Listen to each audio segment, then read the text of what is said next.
Students, स्वागत है आप सब बच्चों का ब्राइट विजन एकेडमी में। बच्चों, आपको याद होगा लास्ट क्लास में हम लोगों ने कंसाइनमेंट शुरू करा था जिसमें हमने पूरी थ्योरी डिस्कस कर ली थी।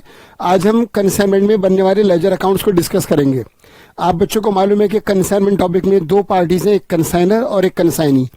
बच्चों, कंसाइनर वो है जो अपना माल कंसाइनी को देता है बेचने के लिए कमीशन के आधार पर, और कंसाइनी बच्चों वो हैं जो कंसाइनर का माल रिसीव करेगा और उसको बेचेगा और बदले में उसको रिवॉर्ड मिलेगा कमीशन। कंसाइनमेंट में कंसाइनर कंसाइनी को माल देता है बेचने के उद्देश्य से कमीशन बेसिस पर। बच्चों, कंसाइनर जो माल देता है, जो अपना माल बिकवाता है कंसाइनी से, वो तीन अकाउंट बनाएगा। पहला कंसाइनमेंट अकाउंट, दूसरा कंसाइनीज अकाउंट, तीसरा लॉस इन ट्रांजिट या फिर एबनॉर्मल लॉस अकाउंट। कंसाइनी की बुक में एक मेन अकाउंट बनेगा, वो है कंसाइनर का। हाँ, इसके अलावा कंसाइनी की बुक में तीन अदर अकाउंट्स बन सकते हैं, लेकिन वहां वो कंडीशनल है। अगर मान लीजिए क्वेश्चन में डेल क्रेडिटर कमीशन दी गई है, कंसाइनर कंसाइनी को बैड डेट से बचने के लिए डेल क्रेडिटर कमीशन दे रहा है और उस क्वेश्चन में फिर भी बैड डेट्स हुआ है, क्वेश्चन में बैड डेट्स भी हुआ है और डेल क्रेडिटर कमीशन भी मिली है कंसाइनी को, तो बैड डेट्स को कौन बियर करेगा? लास्ट क्लास में समझाया था मैंने। उस केस में बैड डेट्स को बियर करेगा कंसाइनी। तो वहां पर तीन अदर अकाउंट्स बन सकते हैं, एक तो कंसाइनमेंट डेटर अकाउंट, एक बैड डेट्स अकाउंट और एक कमीशन अकाउंट। क्वेश्चन में देखेंगे हम, अगर किसी क्वेश्चन में ऐसी कोई कंडीशन आएगी तो वहां पर ये तीन अदर अकाउंट हम वर्किंग नोट्स में जरूर बनाएंगे बच्चों। चलिए देखिएगा, जो लेजर अकाउंट्स बनेंगे इन दोनों पार्टीज की बुक्स में। देखो बच्चों, सबसे पहले देखो लेफ्ट साइड में बुक्स ऑफ कंसाइनर, इसमें तीन अकाउंट बनेंगे। पहला कंसाइनमेंट अकाउंट, दूसरा कंसाइनी यानी कि एजेंट का अकाउंट, और तीसरा बच्चों एबनॉर्मल लॉस अकाउंट या फिर कहिए कि loss in transit account. Right, abnormal loss या फिर लॉस इन ट्रांजिट अकाउंट, ये तीन अकाउंट है। कंसाइनी की बुक में देखिएगा राइट साइड में सिर्फ एक अकाउंट है कंसाइनर का, और इसके अलावा अदर अकाउंट्स में तीन अकाउंट बन सकते हैं वर्किंग नोट्स में, एक डेटर्स अकाउंट, एक बैड डेट्स अकाउंट और एक कमीशन अकाउंट।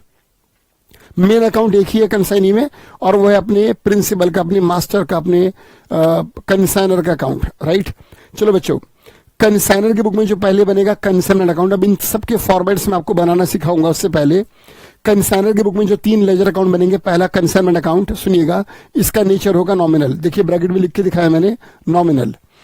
बच्चों, कंसाइनमेंट अकाउंट कंसाइनर कंसाइनी के मिलने से लेकर, उनके हाथ मिलाने से लेकर, कंसाइनर के माल भेजकर, कंसाइनी के माल को रिसीव करके, कंसाइनी के द्वारा माल को बेचकर और उस पर अपनी कमीशन लेकर, सब कुछ एंड में फाइनल सेटलमेंट होने तक के एंटायर प्रोसीजर को दिखाता है कंसाइनमेंट अकाउंट।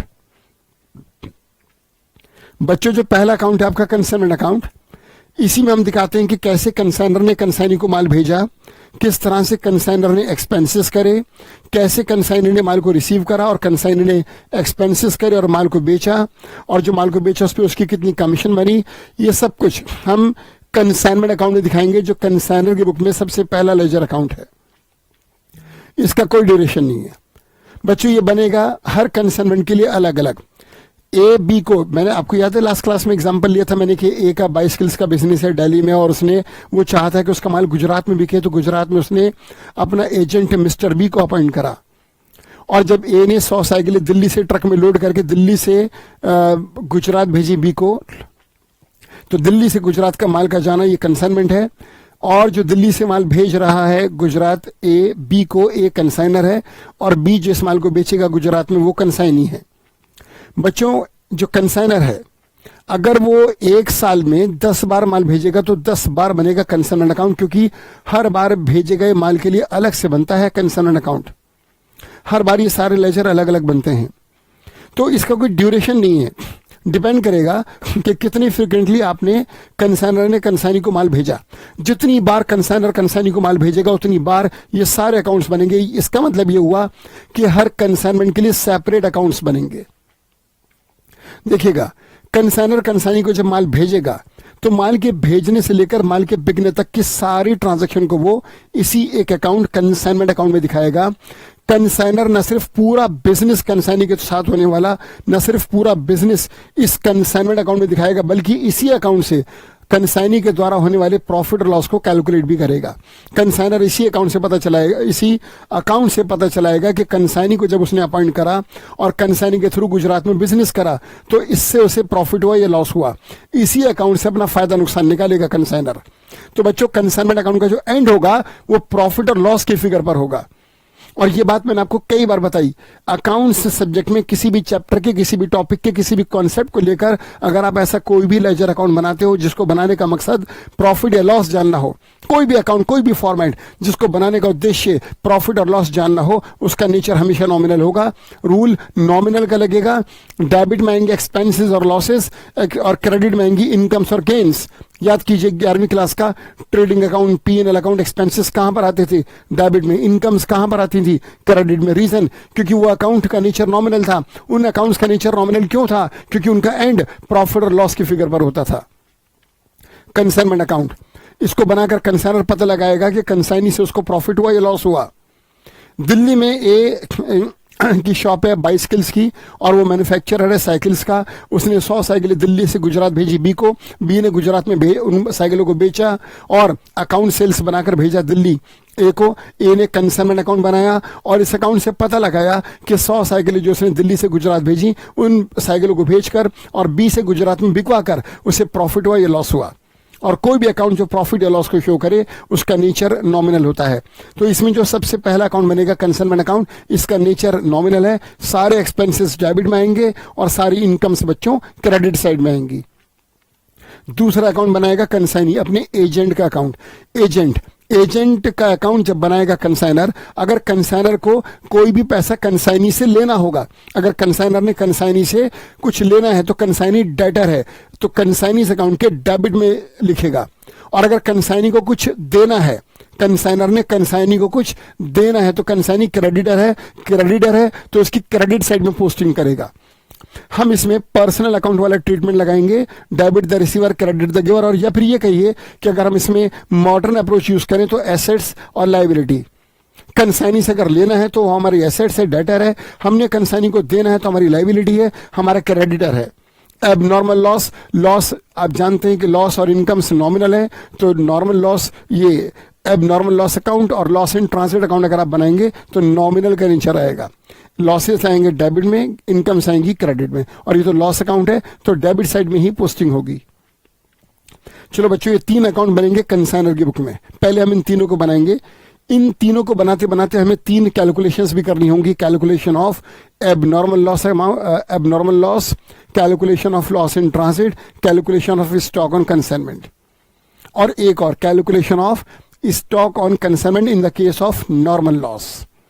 ये सारी कैलकुलेशंस भी हम लोग करेंगे। इसके विपरीत बुक्स ऑफ कंसाइनी में एक ही अकाउंट बनेगा कंसाइनर का। और एक बात सुनिएगा, मैं यहाँ लिख के समझा रहा हूँ। देखिए कंसाइनर की बुक में जो बच्चों कंसाइनी अकाउंट है वही तो कंसाइनी की बुक में कंसाइनर का अकाउंट है। बच्चों कंसाइनर क्या बना रहा है बच्चों? Consignee's account, right. कंसाइनर ने किसका अकाउंट बनाया? कंसाइनी का। और कंसाइनी ने बनाया कंसाइनर का। दोनों अगर एक दूसरे का अकाउंट बनाएंगे अपनी अपनी किताबों में तो वो इसका उल्टा ही तो होगा। ये ए है, ये बी है, आपस में ट्रांजैक्शन करते हैं। ए की बुक में बी का अकाउंट, बी की बुक में ए का अकाउंट, उल्टा ही तो होगा। कंसाइनर की बुक में कंसाइनी का अकाउंट, कंसाइनी की बुक में कंसाइनर का अकाउंट, अपोजिट ही तो होगा। तो इसका मतलब यह हुआ कि बुक्स ऑफ कंसाइनर सबसे इंपॉर्टेंट है। इसमें 3 बड़े अकाउंट है, इनको बनाना सीख लें आप। तो कंसाइनी की बुक्स में जब बनेगा कंसाइनर अकाउंट तो वो अपोजिट होगा उसका जो कंसाइनर की बुक में आपने कंसाइनी का अकाउंट बनाया। ए की बुक में बी का अकाउंट, बी की बुक में ए का अकाउंट, जस्ट अपोजिट होंगे, आंसर सेम आएगा। चलो बच्चों ये क्लियर है? जल्दी बताओ, रिपीट करो। कंसाइनर की बुक में कितने अकाउंट्स बनेंगे? 3। पहला कंसाइनमेंट अकाउंट, सारा कंसाइनमेंट इसी में नजर आएगा। दूसरा कंसाइनी एजेंट का अकाउंट। तीसरा लॉस इन ट्रांसिट या फिर abnormal loss account, right. Consignee की बुक में मेन अकाउंट कंसाइनर्स अकाउंट। अगर अदर अकाउंट्स की बात करें तो 3 है, consignment debtors account, bad debts account, commission account. ये किसी सिचुएशन पर बनेंगे, नॉर्मली नहीं बनेंगे, एक ही मेन अकाउंट है। चलिए जरा अब देखिएगा फॉर्मेट्स।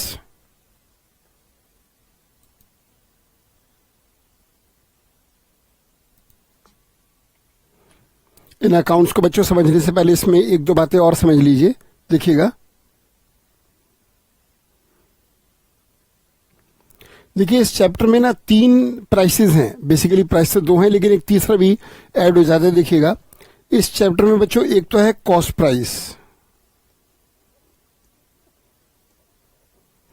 दूसरा है इनवॉइस प्राइस।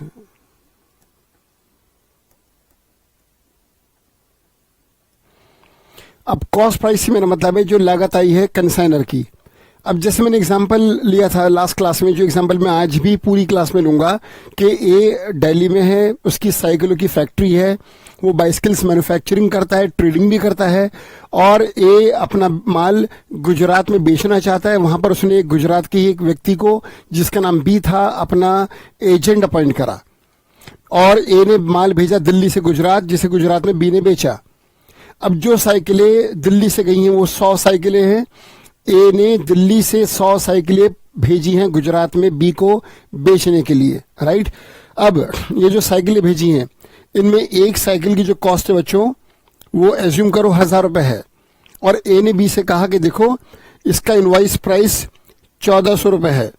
इसका मतलब ये हुआ कि ये इनवॉइस प्राइस का मतलब सेलिंग प्राइस नहीं होता, इसका मतलब ये हुआ कि ये मिनिमम सेलिंग प्राइस है। कंसाइनी किसी भी कीमत पर 1400 से कम का साइकिल को नहीं बेचेगा। अब यहां जो इन दोनों का डिफरेंस है बच्चों वो है 400 रुपए का। इसे इस चैप्टर की भाषा में हम कहते हैं loading. Loading basically loading is the difference between invoice price and cost price. अगर आप इनवॉइस प्राइस में से माइनस करेंगे कॉस्ट प्राइस तो बच्चों लोडिंग आ जाएगी। लोडिंग इनवॉइस प्राइस और कॉस्ट प्राइस का डिफरेंस है। तो 1400 माइनस 1000 400 रुपए की लोडिंग है, यानी कि कॉस्ट पे जो भी तुम ऐड करोगे वो लोडिंग कहलाएगा, और cost plus loading is equal to invoice price. कई बार बच्चों कंसाइनी इनवॉइस प्राइस से भी ज्यादा प्राइस पर अपना माल बेचता है। देखिएगा जैसे मान लीजिए कंसाइनी ने माल बेचा, जो साइकिल दिल्ली से गुजरात गई थी उसकी कॉस्ट एक साइकिल की 1000 रुपए थी। ए ने बी से कहा था कि 1400 से कम का नहीं बेचना। कंसाइनी ने कुछ साइकिलें 1550 रुपए में बेचनी एक साइकिल, तो अगर उसने 1550 में एक साइकिल को बेचा है तो ये साइकिल का सेलिंग प्राइस हुआ।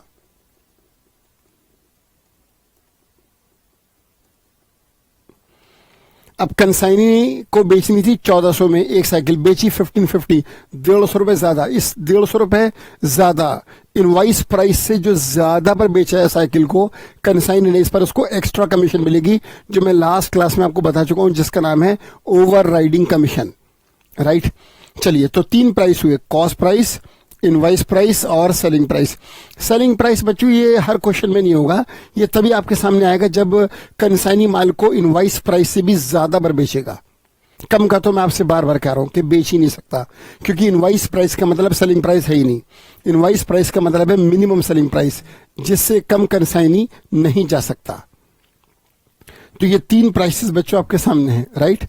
अगर मैं इसका डिफरेंस लूं तो ये आएगा 150। इसको नाम क्या दूं, उसका कोई पर्टिकुलर नेम तो है नहीं, आप इसे कह सकते हैं ये क्या है, ये है excess of sales price. Excess of sales price over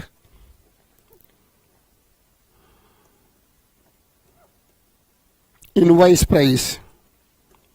अगर इसकी हिंदी करें तो क्या बनेगी, इसकी हिंदी बनेगी कि ये वो अमाउंट है जो इनवॉइस प्राइस से ज्यादा है, ये एक्सेस ऑफ इनवॉइस है। इनवॉइस 1400, उससे थोड़ा सा ज्यादा 150।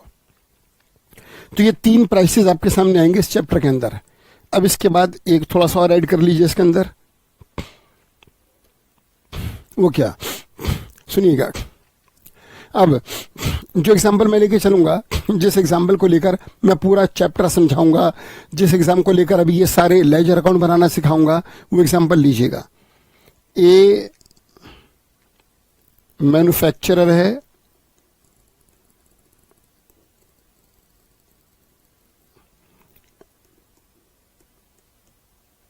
बाइसिकल्स या साइकिल्स का, और बी इसका एजेंट है, मैन्युफैक्चरर है ये, और इस मेरे एग्जांपल में यह है कंसाइनर।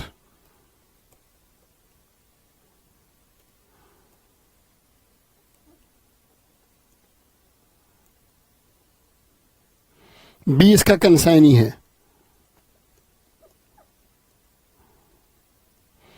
ए कहां पर है? दिल्ली में।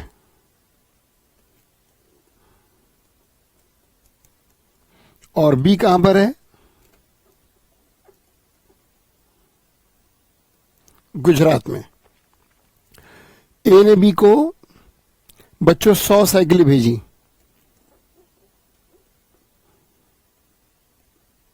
Hundred bicycles.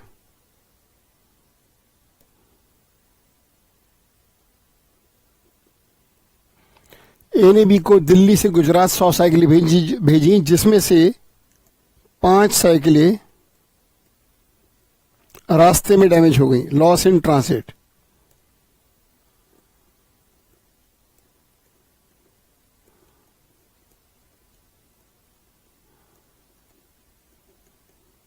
Loss in transit बची 95।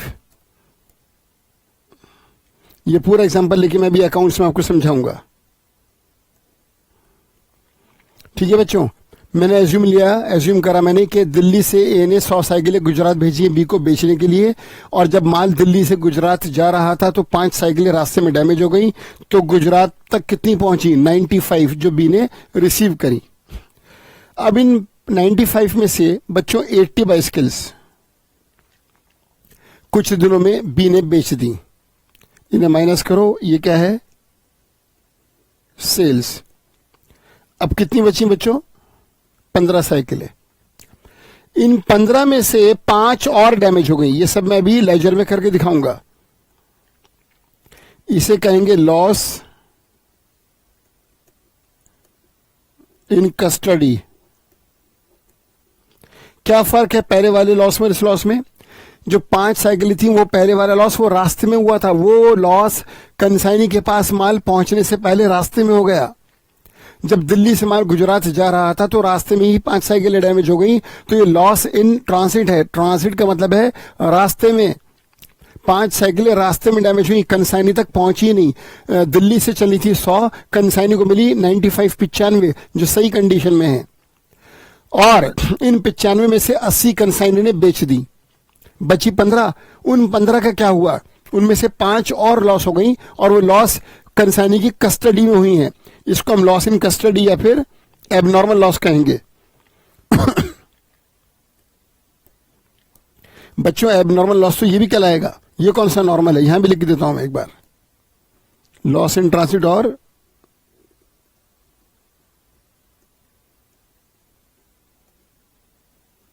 एबनॉर्मल लॉस, ऐसे इसको कहिए। Loss in custody oblique abnormal loss, right. कितनी बची? 10। इनमें से 5 साइकिलें कंसाइनी को लगता है कि ये आउटडेटेड हो गई, आउट ऑफ फैशन हो गई, पुराने स्टाइल की हो गई, ये गुजरात में इनकी कोई डिमांड नहीं, बिक नहीं पाएंगी, तो कंसाइनर ने 5 साइकिलें कंसाइनर को गुजरात से दिल्ली वापस भेजी। माइनस कर दीजिए। ये गुड्स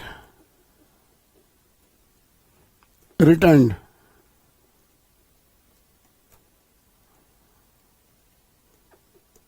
बाय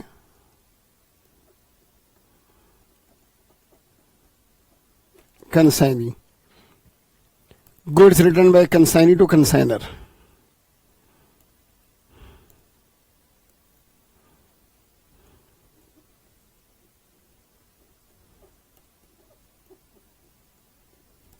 राइट। अब कितनी बची? 5। इसे क्या कहेंगे आप? ये कहलाएगा क्लोजिंग स्टॉक। इनका कुछ नहीं हुआ, ये अभी भी कंसाइनी के पास है। स्टॉक ऑन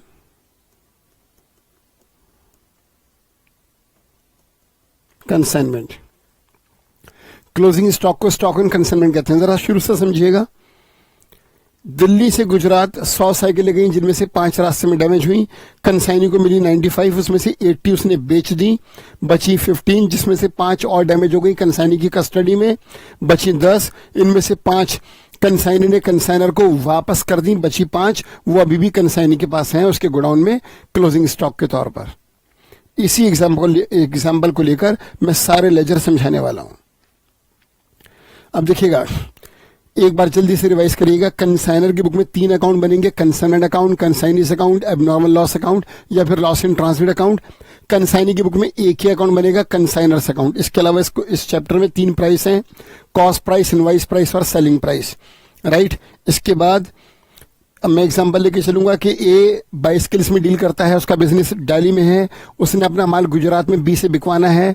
दिल्ली से 100 साइकिलों को ट्रक में लोड करा, गुजरात भेजा बी को, 5 साइकिलें रास्ते में डैमेज हो गई, गुजरात पहुंची 95। जब गुजरात में बी ने 95 साइकिल्स को रिसीव करा और थोड़ा थोड़ा करके धीरे धीरे करके 80 बेच दी, बची 15।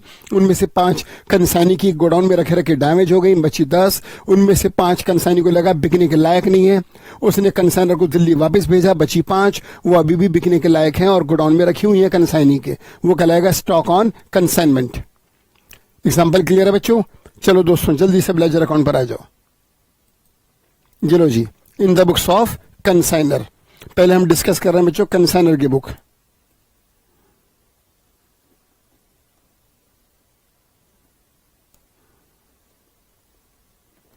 इन द बुक्स ऑफ कंसाइनर देखो भाई, in the books of consignor, यहां कंसाइनर का नाम आएगा। कंसाइनमेंट अकाउंट की जगह हम लिखते हैं कंसाइनमेंट टू के आगे आएगा स्टेट का नाम। किसके स्टेट का नाम? कंसाइनमेंट टू के आगे जो डॉटेड लाइन है बड़ी सी, यहां पे राज्य का नाम आएगा। राज्य किसका बच्चों? कंसाइनी का, कंसाइनी का राज्य या कंसाइनी की सिटी। तो अगर मान लीजिए माल गुजरात गया है, गुजरात में भी किसी पर्टिकुलर सिटी में गया होगा तो सिटी का नाम आएगा। चलिए मैं लिख देता हूं कंसाइनमेंट टू गुजरात।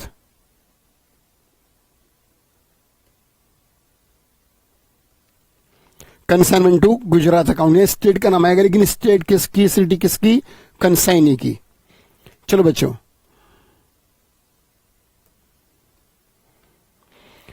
अब देखो भाई, in the books of consignor पहला अकाउंट है कंसाइनमेंट अकाउंट। इसमें माल के भेजने से लेकर माल के बिकने तक की सारी ट्रांजैक्शन आएंगी और इसी अकाउंट से कंसाइनर पता लगाएगा कि उसे प्रॉफिट हुआ या लॉस हुआ। ये जो कंसाइनमेंट अकाउंट है इसका एंड बच्चों प्रॉफिट और लॉस की फिगर पर होगा। ये अकाउंट प्रॉफिट और लॉस को शो करता है, इसलिए इसका नेचर नॉमिनल होगा। इस अकाउंट का नेचर नॉमिनल है तो रूल भी नॉमिनल का लगेगा। डेबिट में आएंगे एक्सपेंसेस, क्रेडिट में आएंगी इनकम। मुझे बताओ, तुमने ऑपरेटिंग साइकिल तुमने पढ़ा था ना, operating cycle of consignment transactions के साइकिल कैसे घूमती है कंसाइनमेंट ट्रांजैक्शंस की। कंसाइनमेंट में होता क्या क्या, पहला स्टेप क्या था याद है आपको? सबसे पहले कंसाइनर कंसाइनी को माल भेजता है। अब मुझे बताओ बच्चों, जब कंसाइनर कंसाइनी को माल भेजेगा तो ये कंसाइनर का एक्सपेंस होगा या नहीं होगा? ए दिल्ली में है, बी गुजरात में है। ए ने दिल्ली में गोडाउन से अपनी फैक्ट्री से 100 साइकिलों को निकाला, ट्रक में लोड करा और दिल्ली से गुजरात भेजा। अभी माल गया है, पता नहीं पहुंचेगा या नहीं पहुंचेगा, पता नहीं बिकेगा नहीं बिकेगा, पता नहीं क्या होगा क्या नहीं होगा, कुछ नहीं पता। अभी फॉर द टाइमिंग क्या हुआ, माल गया और बदले में कुछ नहीं आया। तो ये माल का जाना और बदले में कुछ ना आना अपने आप में लॉस और अपने आप में एक्सपेंस है। Expense always debit. माल भेजा, माल गया, बदले में क्या आया? कुछ नहीं। कब आएगा पता नहीं। अभी क्या हुआ? अभी 100 साइकिलों का जाना और बदले में कुछ ना आना अपने आप में लॉस है। मैं इसे लॉस तो नहीं कहूंगा, बेसिकली ये बिजनेस में किया गया एक्सपेंस है, ये डेबिट में आएगा। सबसे पहले कंसाइनर कंसाइनी को माल भेजकर उसे अपना खर्चा दिखाएगा और डेबिट साइड में लिखेगा। सबसे पहला स्टेप बच्चों, टू गुड्स सेंट on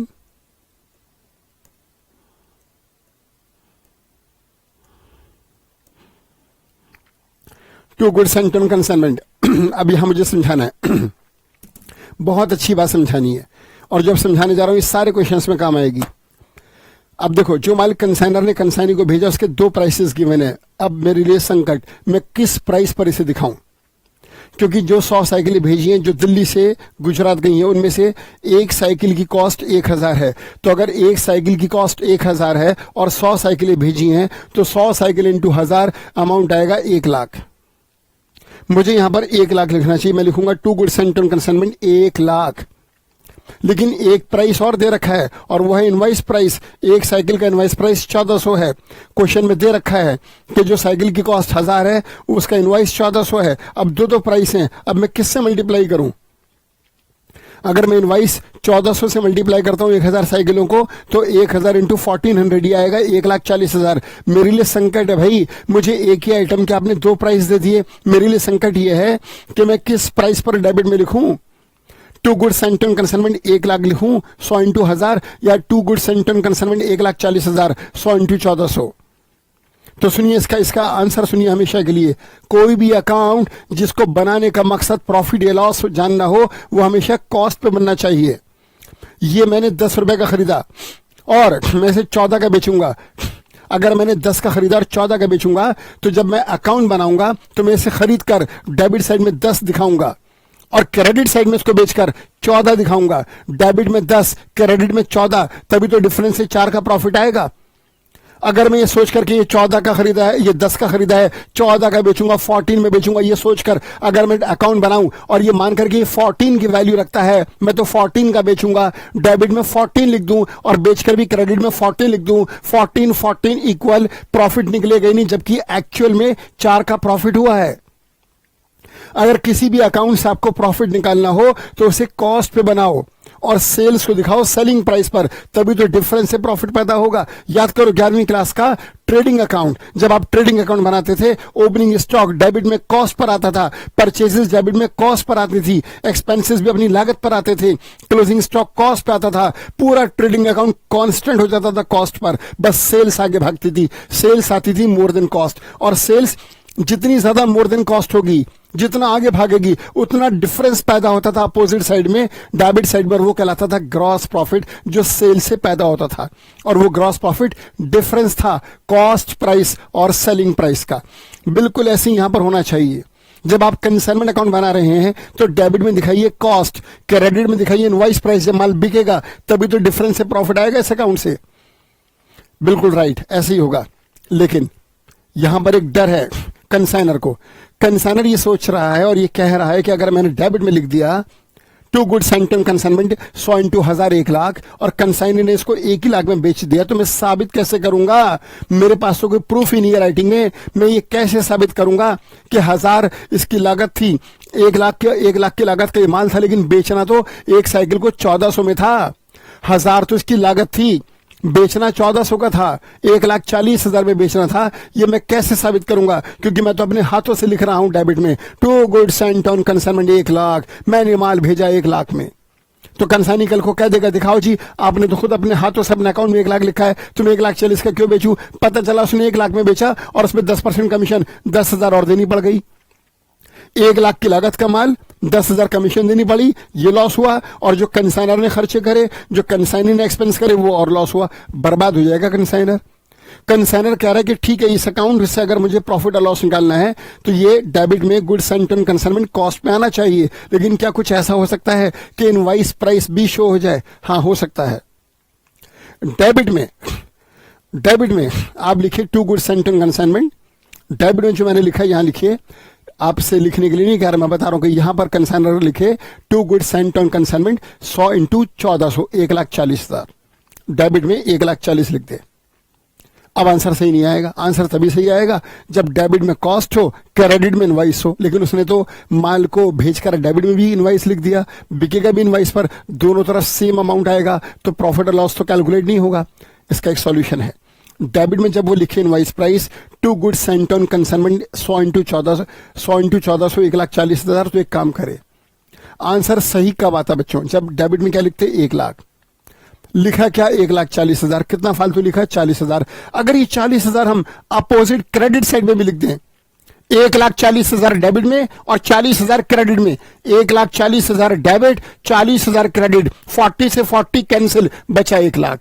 तो क्या होगा? नेट इफेक्ट 1 लाख का आएगा, लेकिन इनवाइस प्राइस शो हो जाएगा। मैं 10 रुपए का एक सिक्का लूं या एक एक रुपए के 10 सिक्के लूं, वो भले गिनती में 10 हो, लेकिन जो उसकी वैल्यू है वो तो 10 ही रहेगी ना। आप डेबिट में 1 लाख लिखो तो भी डेबिट साइड 1 लाख से बढ़ी, आप डेबिट में 1 लाख लिखो और क्रेडिट में, सॉरी, डेबिट में अगर आप 1 लाख लिखोगे तो भी डेबिट साइड 1 लाख से बढ़ेगी। अगर आप डेबिट में लिखोगे 1,40,000 और क्रेडिट में लिखोगे 40,000, तो क्रेडिट डेबिट को कैंसिल करता है। आपने डेबिट में क्या लिखा 1,40,000, क्रेडिट में क्या लिखा 1 लाख, सॉरी 40,000, 1,40,000 यहां 40 यहां, 1,40,000 यहां 40 यहां, 40 से 40 कैंसिल, नेट इफेक्ट 1 लाख का आएगा। इससे दो बातें होंगी, एक तो नेट इफेक्ट कॉस्ट पे आ जाएगा, इनवाइस प्राइस शो हो जाएगा। तो बच्चों कंसाइनर डेबिट साइड में इनवाइस प्राइस लिखेगा। यानी कि अगर मैं अपने एग्जांपल की बात करूं तो यहां पर क्या आएगा, मैं समझाने के लिए लिख रहा हूं, बाद में रब कर दूंगा, 1,40,000 यानी कि इनवाइस प्राइस, डेबिट में इनवाइस प्राइस। अब क्रेडिट में क्या होगा, आंसर तब से आएगा जब आप डेबिट में 1 लाख लिखेंगे। आपने 1,40,000 लिखा, 40,000 ज्यादा लिखा, कैसे कम करेंगे इसको, सेम नेम क्रेडिट में ताकि कैंसिल हो, नेम सेम होगा बच्चों तभी कैंसिल होगा।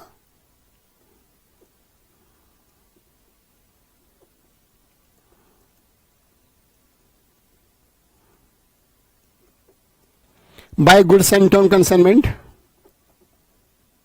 40,000, name same side opposite cancel, 1,40,000 debit, 40 credit, 40 से 40 कैंसिल, जो नेट डेबिट में इंक्रीमेंट आ रहा है वो 1 लाख का आ रहा है। इसे कहते हैं बच्चों लोडिंग। इसे क्या कहते हैं, लोडिंग। अब बताओ, तुम डेबिट में 1 लाख लिखते तो भी डेबिट साइड 1 लाख से बढ़ती। आपने डेबिट में 1,40,000 लिखा और 40,000 आपने क्रेडिट में लिखा, तो 1,40,000 से डेबिट, 40 से क्रेडिट, नेट इफेक्ट 1 ही लाख का आया। लेकिन इनवाइस प्राइस शो हो गया, प्रूफ हो गया कि जो माल कंसाइनर ने कंसाइनी को दिया था वो 1 लाख वाला नहीं, 1,40,000 वाला था, इससे कम का नहीं बेचना था। तो जब भी क्वेश्चन में इनवाइस प्राइस हो बच्चों, आप इनवाइस प्राइस डेबिट में लिखकर लोडिंग लोडिंग क्रेडिट साइड में लिख देना, तो लोडिंग से लोडिंग स्टार्ट ऑफ होकर नेट इफेक्ट कॉस्ट पर आएगा। राइट, चलो अब मैं इसे बिना अमाउंट के लिख रहा हूं, एक जनरल केस।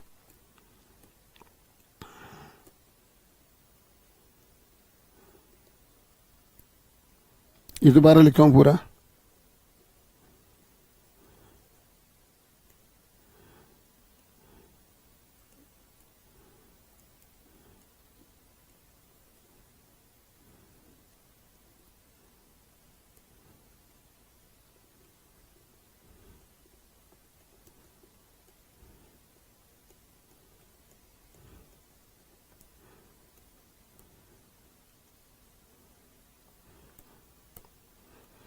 ब्रैकेट में लोडिंग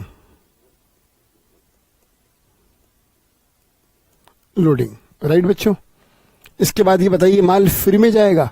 नहीं, कंसाइनर माल को भेजने में बड़े सारे खर्चे करेगा। जब ये माल दिल्ली से गुजरात जाएगा तो दिल्ली में इस माल को भेजने के लिए एक्सपेंस कौन करेगा बच्चों? कंसाइनर। और कंसाइनर जब पैसा पे करेगा तो लिखेगा टू बैंक,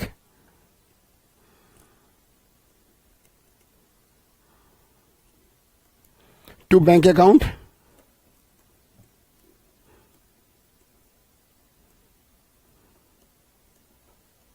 एक्सपेंसेस। कंसाइनर कई सारे खर्चे करेगा, 2-4 मैं एग्जांपल के तौर पे लिख देता हूं कि आपको प्रेजेंट कैसे करना है। आप पहले सभी एक्सपेंसेस को इनर कॉलम में लिखेंगे, उसका टोटल आउटर में आएगा। देखो भाई, बिल्कुल सीक्वेंस में चल रहे हैं हम, बिल्कुल सीक्वेंस में चल रहे हैं हम। कैसे? दिल्ली से 100 साइकिलें गुजरात के लिए गई, डेबिट में लिखा, इनवाइस प्राइस पर, तो लोडिंग सेट ऑफ होने के लिए अपोजिट क्रेडिट साइड में आ गई। जब माल दिल्ली से गुजरात जाएगा तो कंसाइनर खर्चे करेगा, जैसे माल को ट्रक में लोड कराएगा 100 साइकिलों को दिल्ली में, तो लेबर को देगा लोडिंग चार्जेस।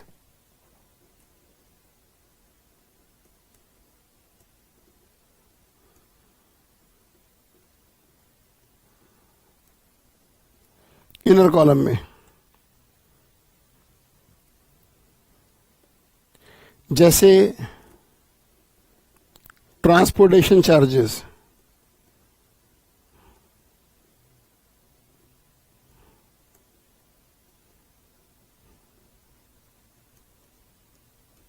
जैसे इंश्योरेंस से चार्जेस,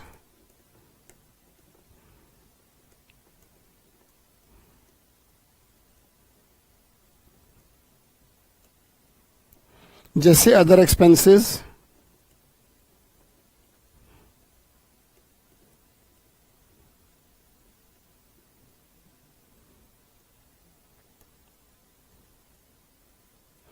टोटल आउटर कॉलम में आ जाएगा। ये खर्चे किसने करे बच्चों? कंसाइनर ने। अब माल दिल्ली से गुजरात जा रहा था, मैंने एग्जांपल लिया था अभी कि जब माल दिल्ली से गुजरात जा रहा था तो 5 साइकिलें रास्ते में डैमेज हो गई।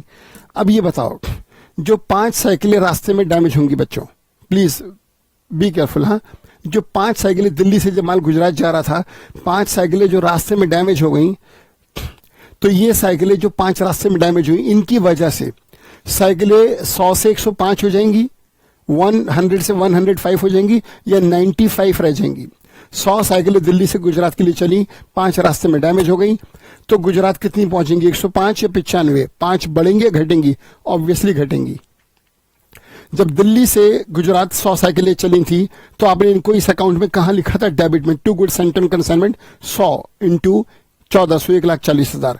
100 साइकिलों को भेजकर डेबिट में लिखा है, इन्हीं में से 5 डैमेज हुई हैं, तो ये 100 से 105 नहीं होंगी, 95 रह जाएंगी, यानी कि डेबिट की 100 साइकिलें 5 से कम हो जाएंगी। बच्चों डेबिट को कम करना हो, डेबिट को कम करना हो, डेबिट को कम करना हो, उसे क्रेडिट करते हैं।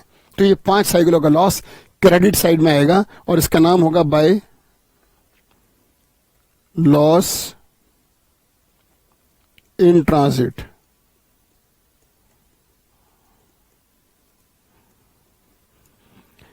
बाय लॉस इन ट्रांजिट, इसको हम एबनॉर्मल लॉस भी कहते हैं बच्चों। इसे कैलकुलेट कैसे करेंगे वो इंपॉर्टेंट है, उसकी कैलकुलेशन मैं आपको दिखा रहा हूं। क्या लिखा आपने? बाय लॉस इन ट्रांजिट, इसको एबनॉर्मल लॉस भी कहते हैं। हम एज्यूम कर रहे हैं कि 5 साइकिलें रास्ते में डैमेज हुई हैं। चलिए इसकी जरा कैलकुलेशन देखिएगा कैसे करेंगे। Calculation of loss in transit देखिएगा बच्चों। अब ये बताइए कि दिल्ली से जब गुजरात 100 साइकिलें गई और 5 रास्ते में डैमेज हो गई, एक साइकिल की कॉस्ट 1000 थी और गुजरात में जो बी को बेचना था वो 1400 से कम का नहीं बेचना था, इनवॉइस प्राइस 1400 था बच्चों, ये मैंने आपको बताया था। अब ये बताइए कि जो लॉस हुआ, 5 साइकिलें गुजरात पहुंचने से पहले रास्ते में ही डैमेज हो गई। देखिए लॉस चाहे रास्ते में हो चाहे कंसाइनी की कस्टडी में पहुंचने के बाद हो, लॉस की कैलकुलेशन हमेशा कॉस्ट पे होगी बच्चों। लॉस इसलिए कॉस्ट पे निकालेंगे क्योंकि जो इंश्योरेंस कंपनी से क्लेम मिलेगा वो भी कॉस्ट पे ही क्लेम मिलेगा, वो हमें इनवॉइस प्राइस का क्लेम क्यों देंगे? तो अगर हमने इस माल का इंश्योरेंस कराया तो भी हमें कॉस्ट ही रिकवर होगी। अगर आप फिर भी लॉस को इनवॉइस पर कैलकुलेट करते हैं तो आपको अपोजिट साइड में, यानी कि लॉस इन ट्रांजिट को क्रेडिट में लिखने के बाद जो उसमें लोडिंग का अमाउंट है उसे सेट ऑफ कराने के लिए डेबिट में लिखना पड़ेगा। मैंने तो क्या बोला दोबारा सुनिए। आपने बनाया कंसाइनमेंट अकाउंट, क्रेडिट में लिखा बाय लॉस इन ट्रांजिट, अगर ये इनवॉइस पर है तो इसमें जो लोडिंग का एलिमेंट है वो सेट ऑफ कराने के लिए डेबिट में लिखना होगा। बेटर है कि लॉस इन ट्रांजिट हो या लॉस इन कस्टडी हो, यानी कि एबनॉर्मल लॉस, हमेशा लॉस को कॉस्ट पे कैलकुलेट करिए। इसे रट लीजिए अच्छे से। देखिएगा calculation of loss in transit. Assume करो बच्चों 5 साइकिलें रास्ते में डैमेज हुई हैं और एक साइकिल की कॉस्ट 1000 है। देखिएगा सबसे पहली लाइन, कॉस्ट ऑफ, हम लॉस इन ट्रांजिट की कैलकुलेशन का वर्किंग नोट कैसे बनाएंगे? ये वर्किंग नोट है बच्चों।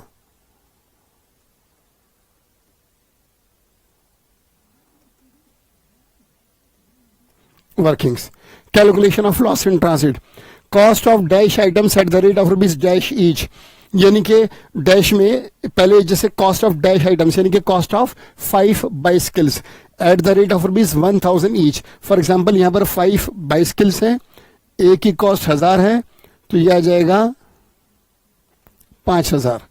अब ये बताओ बच्चों कि जब ये साइकिलें दिल्ली से गुजरात गई थी तो कंसाइनर ने जो खर्चे करे थे, transportation cost, loading charges, carriage, freight और इंश्योरेंस चार्जेस और अदर एक्सपेंसेस, एज्यूम करो सब मिला मिलूकर ये 10,000 रुपए थे।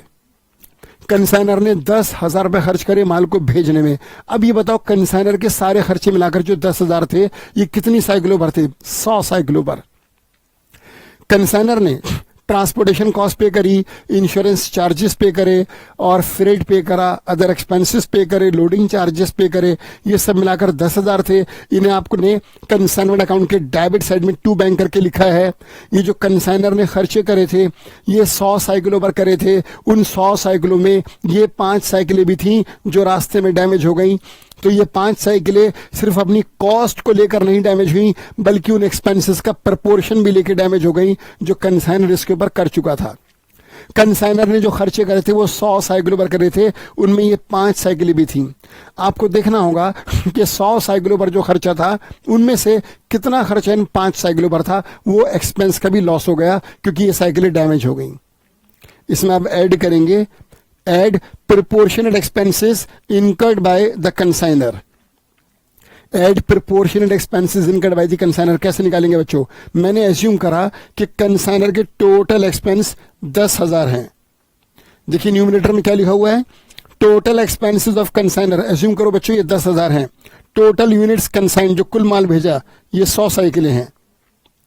10,000 रुपए खर्च करें 100 साइकिलों पर। अगर मैं 10,000 को 100 से डिवाइड करूंगा तो एक साइकिल का एक्सपेंस आ जाएगा। 10,000 टोटल एक्सपेंसेस हैं 100 साइकिलों पर। 10,000 को 100 से करूंगा डिवाइड तो एक साइकिल पर जो एक्सपेंस हुआ वो आएगा into multiply by number of lost units, यानी कि 5 बाइसिकल्स जो लॉस हो गई। 5 से कर दूंगा मल्टीप्लाई, 5 का अमाउंट आ जाएगा। अब मेरे इस एग्जांपल में अगर मैं फिगर लेके समझाऊं, 10,000 को मैं 100 से करूंगा डिवाइड तो एक साइकिल का एक्सपेंस आएगा 100 रुपए।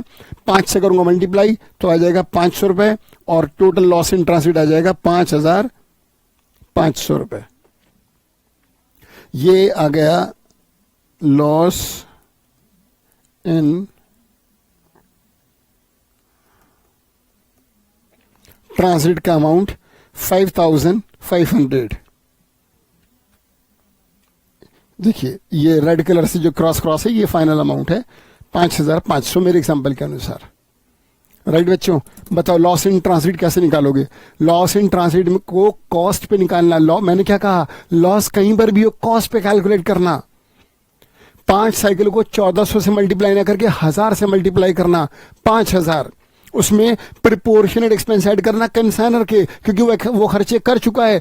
कंसाइनर के खर्चे करने के बाद ये माल रास्ते में डैमेज हुआ। लेकिन सबसे जबरदस्त बात मैं अब बोलने जा रहा हूं कि इसमें कंसाइनी के प्रिपोर्शनेट एक्सपेंस ऐड नहीं होंगे क्योंकि ये माल उस तक पहुंचा ही नहीं।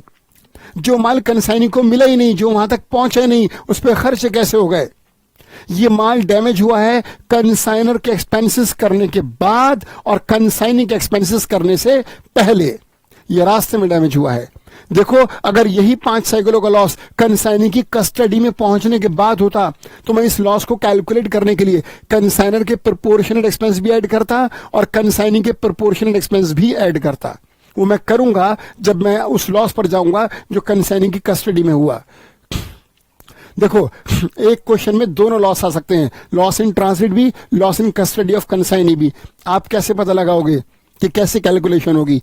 जो माल रास्ते में लॉस हुआ है, रास्ते में ट्रांसिट में डैमेज हुआ है, उसमें कंसाइनी के एक्सपेंस का प्रोपोर्शन नहीं आएगा क्योंकि वो कंसाइनी तक पहुंचे ही नहीं। कंसाइनी के पास पहुंचने से पहले रास्ते में डैमेज हुआ। लेकिन बच्चों अगर नुकसान कंसाइनी की कस्टडी में माल के पहुंचने के बाद हुआ तो कंसाइनी भी खर्चे कर चुका होगा। ऐसा लॉस जो कंसाइनी के कस्टडी में होगा उसकी कैलकुलेशन में हम कंसाइनर के प्रोपोर्शनेट एक्सपेंस भी लेंगे और कंसाइनी के प्रोपोर्शनेट एक्सपेंस भी लेंगे। तो कंसाइनी के खर्चों का प्रोपोर्शन कब आएगा या कब नहीं आएगा डिपेंड करेगा कि लॉस रास्ते में हुआ या लॉस कस्टडी में हुआ। राइट दोस्तों, चलो ये था लॉस इन ट्रांसिट। एज्यूम कर लो कि इसमें 4,000 का इंश्योरेंस क्लेम मिला, इंश्योरेंस कंपनी ने क्लेम दे दिया। मैं यहां से लिख के दिखा रहा हूं बस, less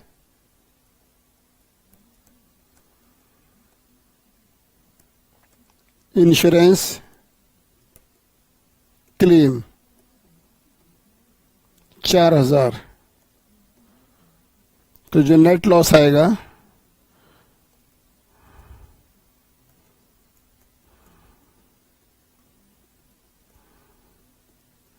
net loss in transit वो होगा 1,500 रुपए का।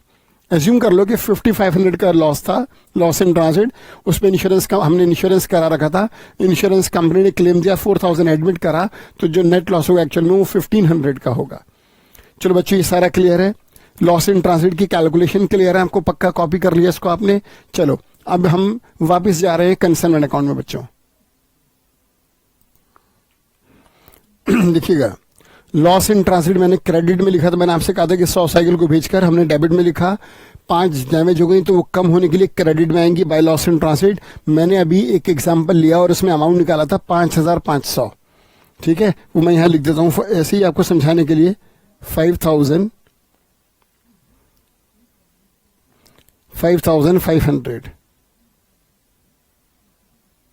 ठीक है बच्चों। देखिए कुछ किताबों में कैसे करा उन्होंने, कुछ बुक्स में ऐसा मिलेगा आपको, कंफ्यूज ना मत होना आप, कि लॉस इन ट्रांजिट को 5500 ना लिखकर नेट लॉस इन ट्रांजिट लिखा और इंश्योरेंस क्लेम अलग से दिखा दिया। बात तो एक ही है, जैसे आपने लिखा बाय लॉस इन ट्रांजिट, जो मैंने अभी कैलकुलेट करा 5500, आप चेक कर लीजिए। कई बार क्या होता है, मैं और करके लिख देता हूं, और आप इसको कैसे लिख सकते हैं बच्चों, देखिए ऐसे, बाय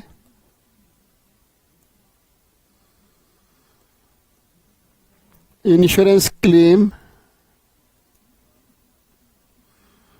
4000 बाय नेटवर्क लिखा नहीं जाता, बाय लॉस इन ट्रांजिट 5500। बात तो एक ही है बच्चों, हाँ भाई बच्चों बात तो एक ही है ना, टोटल तो 5500 ही आया। अब चाहें तो आप पूरा लॉस एक बार में लिख दें, लॉस इन ट्रांजिट 5500, और चाहें तो लॉस और इंश्योरेंस क्लेम को अलग अलग करके लिख दें तो भी 5500 आएगा। मैं किसको प्रीफर करूंगा, पहले वाले को, बाय लॉस इन ट्रांजिट को, कि पूरा लॉस एक ही बार में दिखाएं। क्यों? क्योंकि इंश्योरेंस क्लेम को अलग करने का काम तो हम बाद में करेंगे जब हम बनाएंगे लॉस इन ट्रांजिट अकाउंट। जब ये बात हमको मालूम है कि लॉस इन ट्रांजिट अकाउंट हमको अभी बनाना है अलग से, तो बेटर है कि इसको हम वहीं पर ही दिखाएं। लॉस इन ट्रांजिट का में से लॉस को, इंश्योरेंस क्लेम को माइनस करके नेट लॉस निकालने का काम हम लॉस इन ट्रांजिट अकाउंट में करेंगे बच्चों। बल्कि मैं आपको अभी पोस्टिंग करके दिखाता हूं। पहले बताओ ये क्लियर है कि लॉस इन ट्रांजिट मैंने अभी एग्जांपल में 5500 निकाला था, वो मैंने लिख दिया। फिर मैंने ये भी कहा था कि इसके अगेंस्ट में इंश्योरेंस कंपनी ने 4000 का क्लेम एडमिट कर लिया, तो मैंने वो क्लेम यहां पर अलग करके लॉस को 1500 दिखाया। तो ये दो तरीके हैं, बीच में और लिखा है, या तो लॉस इन ट्रांजिट में पूरा अमाउंट लिख दीजिए, या फिर क्लेम अलग करके बचा हुआ लॉस इन ट्रांजिट लिख दीजिए। मैं किसको प्रीफर करता हूं, टोटल को लिखने को।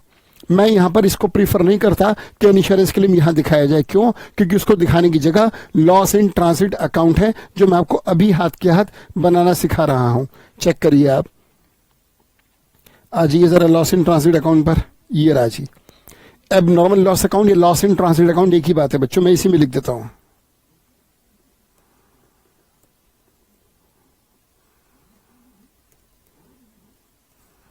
Loss in transit oblique abnormal loss account. चलिए अब सर ऊपर बताइए, कंसाइनमेंट अकाउंट में आपने क्या लिखा था?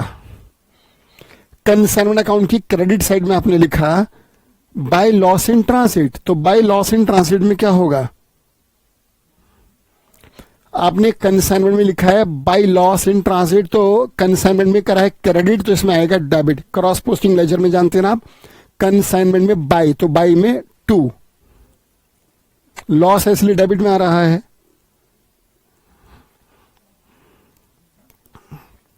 टू कंसाइनमेंट अकाउंट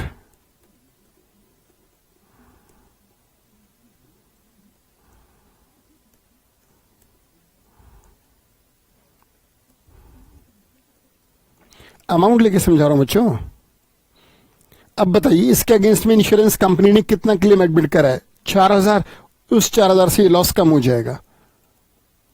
लॉस को कम करना हो तो क्रेडिट करते हैं बच्चों, क्योंकि लॉस का नेचर डेबिट है।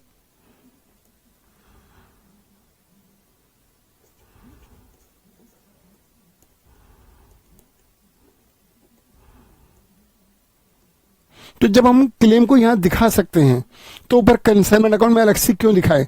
वहां पूरा लॉस एक साथ दिखा दो, उसका बाइफर्केशन नीचे जब तुम लॉस अकाउंट बनाओगे तब करना है यार। बाय इंश्योरेंस क्लेम 4000 और जो लॉस रिकवर नहीं हुआ ये लॉस अब प्रॉफिट एंड लॉस के डेबिट में जाएगा बाय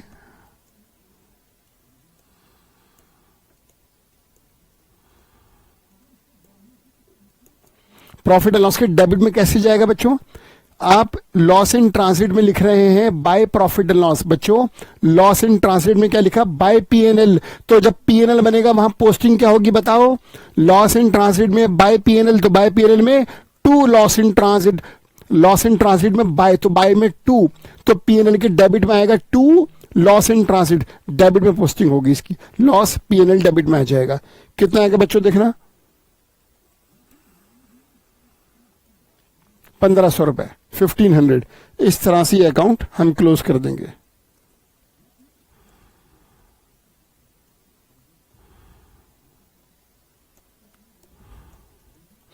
मुझे क्रॉस क्रॉस बना के समझाना चाहिए था, एक जनरल अकाउंट बनाना था, लेकिन आपको समझ में आए इसलिए मैंने अमाउंट के साथ समझाया। इस तरह से बनेगा बच्चों लॉस इन ट्रांसिट अकाउंट, जो कि कंसर्न अकाउंट से पोस्टिंग हुई है। वापिस आ जाइए कंसर्न अकाउंट में।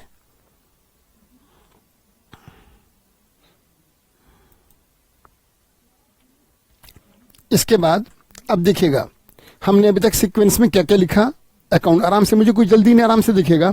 डेबिट में आपने लिखा पहले to goods and turn consignment, जो 100 साइकिलें भेजी इंटू 1400, 1,40,000। लोडिंग को सेट ऑफ कराया अपोजिट साइड में by goods and turn consignment bracket में लोडिंग। लोडिंग कैसे निकाली? 100 इंटू 40 रुपए, सॉरी 100 इंटू 400 रुपए, 40,000। 1,40,000 डेबिट तो 40,000 क्रेडिट, नेट इफेक्ट 1 लाख का आया कॉस्ट का। फिर उसके बाद डेबिट में आपने लिखे एक्सपेंसेस कंसाइनर के, माल रास्ते में था, 5 साइकिलें रास्ते में डैमेज हुई बाय लॉस इन ट्रांसिट। अब ये बताइए कंसाइनी के पास कितनी साइकिलें पहुंची? गुजरात बी के पास 95। कंसाइनी के पास जब ये साइकिलें पहुंची तो ट्रक से वो खुद उतारेगा या लेबर से उतरवाएगा? लेबर से उतरवाएगा, और फिलहाल अपनी पॉकेट से पे कर देगा, लेकिन बाद में वसूल किससे करेगा? कंसाइनर से। ये मैं आपको लास्ट लेक्चर में पढ़ा चुका हूं। एक्सपेंसेस चाहे कंसाइनर करे चाहे कंसाइनी, बियर कंसाइनर करेगा। तो क्योंकि बियर कंसाइनर को करना है, ये कंसाइनर का ही एक्सपेंस माना जाएगा। तो क्योंकि कंसाइनर का एक्सपेंस है ये, इसलिए ये भी कंसाइनमेंट अकाउंट के डेबिट में आएगा, लेकिन किसके नाम से? कंसाइनी के नाम से। क्यों? क्योंकि अभी पे इसको कंसाइनर ने करा है। अगर आप जनरल एंट्रीज करेंगे तो इसकी एंट्री बनेगी consignment account debit to consignee's account. बच्चों डेबिट में next item to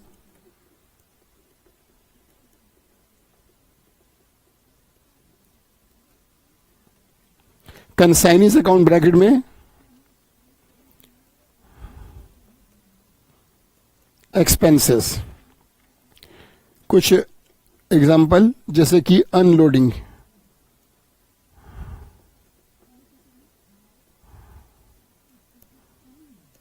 unloading charges, ऐसे 3-4 एग्जाम्पल जैसे कि अनलोडिंग चार्जेस, फ्रेट। बच्चों जैसे एडवर्टीजमेंट एक्सपेंसेस,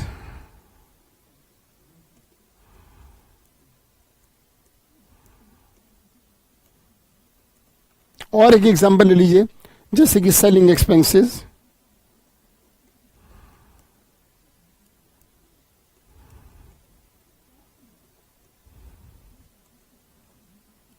और जैसे गोडाउन रेंट,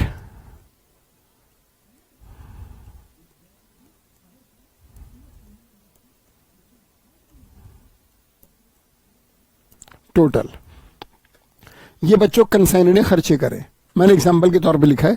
अब देखो डेबिट में 2 खर्चे आए, तो कंसाइनर के, कंसाइनी के, क्योंकि सारे एक्सपेंसेस कंसाइनर ही बियर करेगा। जो एक्सपेंस कंसाइनर ने करे वो टू बैंक के नाम से, और जो कंसाइनर ने करे वो कंसाइनी के नाम से बच्चों, right.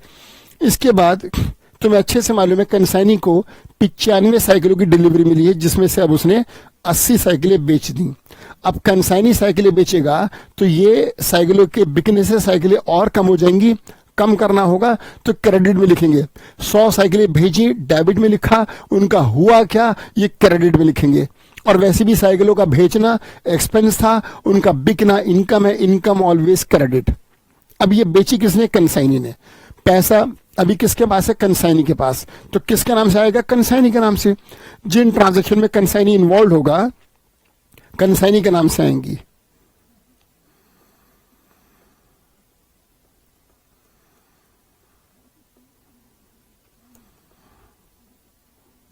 Bye consignee's account bracket में sales,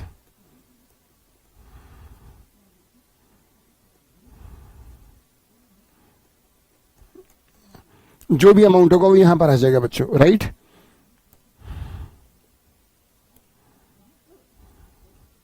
bye consignee's account bracket में सेल्स। इंस्टीट्यूट ने स्टडी मटेरियल में कैश सेल्स और क्रेडिट सेल्स को अलग अलग लिखा है।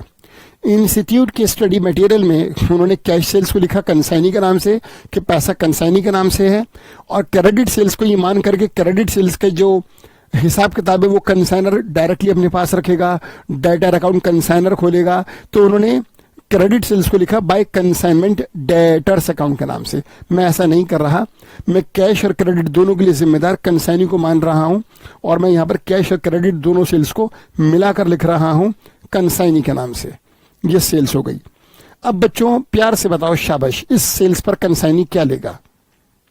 कमीशन। कौन देगा? कंसाइनर। कंसाइनर के लिए क्या है? ये एक्सपेंस। दे दिया, देगा, देगा टू बैंक नहीं, अभी नहीं, क्योंकि कंसाइनर कमीशन देगा ही नहीं। वो तो कंसाइनी के पास जो माल बेचकर पैसा आएगा उसमें से वो कमीशन काट लेगा। अभी तो खाली हमें ड्यू करनी है। सेल्स फायदा है, क्रेडिट में लिखा। अब इस पर जो कमीशन देगा कंसाइनर, वो कंसाइनर के लिए एक्सपेंस है, डेबिट में आएगी। वापस आ जाइए डेबिट में, डेबिट में वापस आइए बच्चों, लिखिएगा टू कंसाइनीज अकाउंट, क्योंकि कमीशन कंसाइनी को देगा। इस ट्रांजैक्शन में कंसाइनी इन्वॉल्व है। To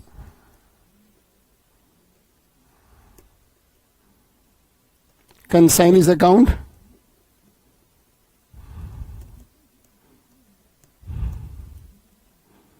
commission. और इस कमीशन की कैलकुलेशन हम वर्किंग नोट्स में करेंगे। क्या पता कमीशन में तीनों कमीशन हो, सिंपल भी, डायल क्रेडिटर भी और ओवरराइडिंग भी, क्या पता तीनों कमीशन हो। तो तीनों को कैलकुलेट करके प्लस करके एक बार मिला के यहां लिख देंगे टू कंसाइनीज अकाउंट ब्रैकेट में कमीशन। अब चलिए फिर एक टॉपिक पर आइए, एक कॉम्प्लिकेटेड इश्यू पर आइए, वो ये डायल क्रेडिटर कमीशन, राइट। अब बहुत प्यार से सुनिएगा। सुनो बच्चों, कंसाइनी ने कुछ माल क्रेडिट सेल्स भी करा, उधार बेचा है, और कुछ जो उधार माल बेचा उसमें से कुछ पैसा वो रिकवर नहीं कर पाया। मान लीजिए 3,000 रुपये रिकवर नहीं कर पाया, 3,000 का बेड डेट्स हुआ, या कुछ भी अमाउंट है उसका बेड डेट्स हुआ। अब कंसाइनी ने जो माल नकद बेचा था वो तो पैसा कंसाइनी के पास आ गया, जो उधार बेचा था वो भी आ गया, लेकिन उसमें से कुछ पैसा रिकवर नहीं कर पाया कंसाइनी, जो कि बेड डेट्स हुआ।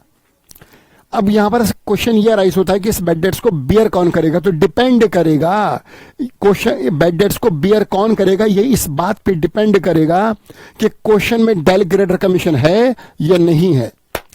अगर कंसाइनर कंसाइनी को डायल क्रेडिटर कमीशन नहीं दे रहा, सिर्फ ऑर्डिनरी कमीशन दे रहा है, तब इस बेड डेट्स को कंसाइनर खुद बियर करेगा। और अगर कंसाइनर कंसाइनी को इस बेड डेट से बचने के लिए कंसाइनी को अलग से ऑर्डिनरी कमीशन के अलावा डायल क्रेडिटर कमीशन भी दे रहा है, तब इस लॉस को कंसाइनी बेयर करेगा, तब इस लॉस का कंसाइनर से कोई ताल्लुक नहीं। बताओ बच्चों, बात क्लियर है? ये सारी बात क्लियर? तो कंसाइनर इस लॉस को कब बेयर करेगा और कब बेयर नहीं करेगा, डिपेंड करेगा कि वो उसके बदले में डायल क्रेडिटर कमीशन दे रहा है या डायल क्रेडिटर कमीशन नहीं दे रहा। अगर मान लो डायल क्रेडिटर कमीशन नहीं दी, तब तो ये लॉस कंसाइनर का है। तब कैसा आएगा देखिएगा। एज्यूम करिए कि डायल क्रेडिटर कमीशन नहीं दी, डायल क्रेडिटर कमीशन नहीं दी, तब इस लॉस को कंसाइनर को खुद बेयर करना होगा। और जब ये लॉस कंसाइनर का है तो लॉस कहां पर आएगा? कंसाइनमेंट अकाउंट की डेबिट साइड में। कैसे दिखेगा? उधार माल बेच के क्रेडिट में क्या लिखा था? बाय कंसाइनीज अकाउंट ब्रैकेट में सेल्स। चेक करिए स्क्रीन पर आपके, जब माल बेचा था तो कहां लिखा? क्रेडिट में बाय कंसाइनी। तो कंसाइनी को अब बेड डेट्स हुआ है, अभी तो बाय कंसाइनी क्रेडिट में लिखे, सारी सेल्स का बटन कंसाइनी पर आ गया, कंसाइनी पूरे अमाउंट के लिए रिस्पॉन्सिबल हुआ। लेकिन अगर उसमें से कुछ बेड डेट्स है तो कंसाइनी को रिलैक्स करिए, कैंसिल करके। कैसे? डेबिट में लिखकर। डेबिट में जो बेड डेट्स लिखेंगे आप, वो कंसाइनी के नाम से लिखेंगे। मेरी इस बात को समझने की कोशिश करिए। आप एज्यूम करिए कंसाइनी ने जो माल बेचा है उसमें 60,000 का नकद और 40,000 का उधार, कुल 1,00,000 का माल बेचा। तो आपने क्रेडिट में क्या लिखा? By consignee's account 1,00,000। इस 1,00,000 के सेल्स में 60,000 का कैश सेल्स है, 40,000 का क्रेडिट सेल्स है। टोटल सेल्स 1,00,000 आपने क्रेडिट में लिख दिया। अब ये जो क्रेडिट सेल्स है 40,000, इसमें से वो 5,000 रुपए रिकवर नहीं कर पाया, बैड डेट्स हुआ। आपने तो कंसाइनी को क्रेडिट में 1,00,000 लिखकर पूरे 1,00,000 से रिस्पॉन्सिबल करा, लेकिन 5,000 तो वो रिकवरी नहीं कर पाया ना, और उसे डेलग्रेटर कमीशन भी नहीं मिलती, तो 5,000 वो बियर नहीं करेगा। अब वो 1,00,000 के लिए रिस्पॉन्सिबल होगा या 95,000 के लिए? 95,000 के लिए। मेरी बात सुनिए, कंसाइनी ने जो 1,00,000 का माल बेचा है उसमें से जो माल उधार बेचा था उसमें से 5,000 वो रिकवर नहीं कर पाया, पक्का बैड डेट्स हो गया। अभी हमने क्रेडिट में लिखा बाय कंसाइनीज अकाउंट ब्रैकेट में सेल्स 1,00,000 रुपए, इसमें से 5,000 वो रिकवर नहीं कर पाया, और उसे इस 5,000 के नुकसान को भुगतने के लिए कोई डेलग्रेटर कमीशन नहीं देता कंसाइनर, तो वो क्यों भुगते? अभी आपने उसे 1,00,000 से क्रेडिट कर 1,00,000 से उसको रिस्पॉन्सिबल कर दिया, उसे माफ कर दीजिए 5,000 से, वो नहीं देगा, वो 95,000 ही देगा, क्योंकि उसको इस नुकसान को वो नहीं भुगतेगा, कंसाइनर भुगतेगा। कैसे? डेबिट में लिखकर। किस नाम से? कंसाइनी के नाम से। तो consignee credit 1,00,000, consignee debit 5,000, consignee credit 1,00,000, consignee debit 5,000, net 95,000 से ही उस पर अमाउंट ड्यू रहेगा। तो डेबिट में बैड डेट्स लिखेंगे आप किस नाम से? To consignee's account. देखिएगा,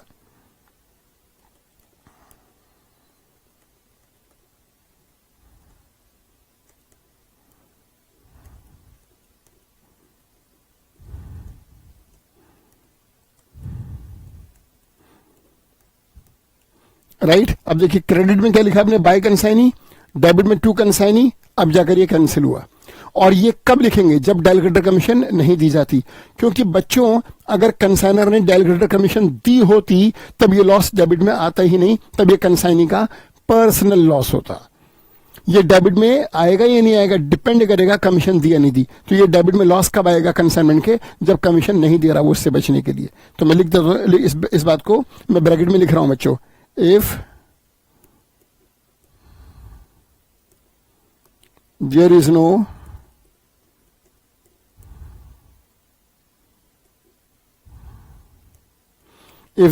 डेलग्रेटर कमीशन,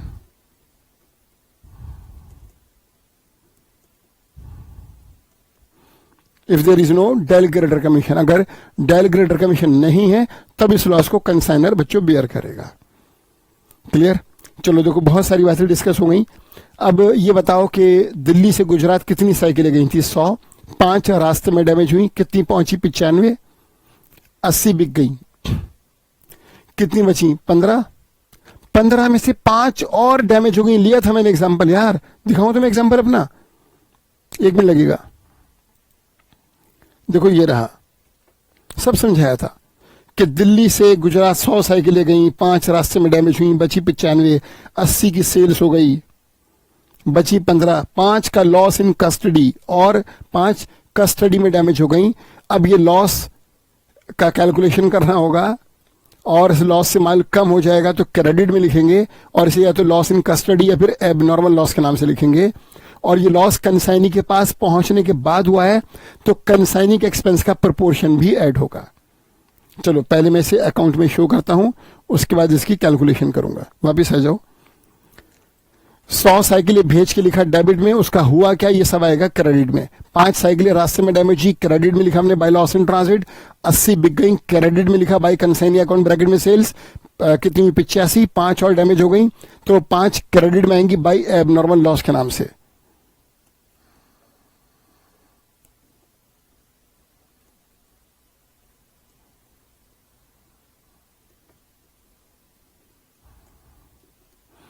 बाय एबनॉर्मल लॉस, इसका कैलकुलेशन करना होगा, और इसके बदले में भी इंश्योरेंस क्लेम मिलेगा। आपके ऊपर है बच्चों कि क्लेम के अमाउंट को यहीं पर ही दिखाना है या इसका अकाउंट बनाना है। मेरी एडवाइस, अकाउंट बनाओ, यहां मत दिखाओ, यहां पर एबनॉर्मल लॉस पूरा दिखा देना।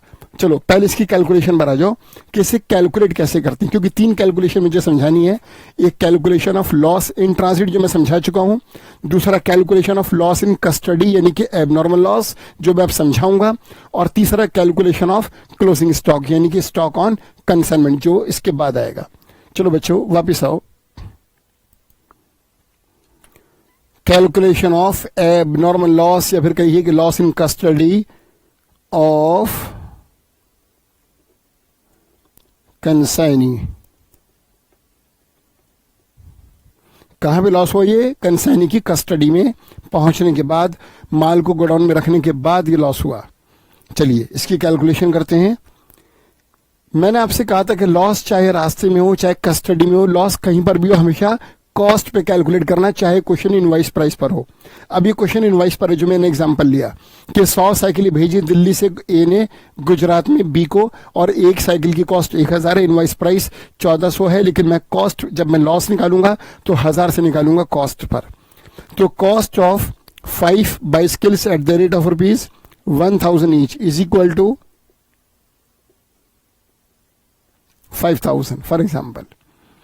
अब ये बताओ, जब ये साइकिलें दिल्ली से गुजरात गई थी तो ये ऐसी फ्री में चली गई थी या इन पे खर्चे हुए थे? इन पे खर्चे हुए थे।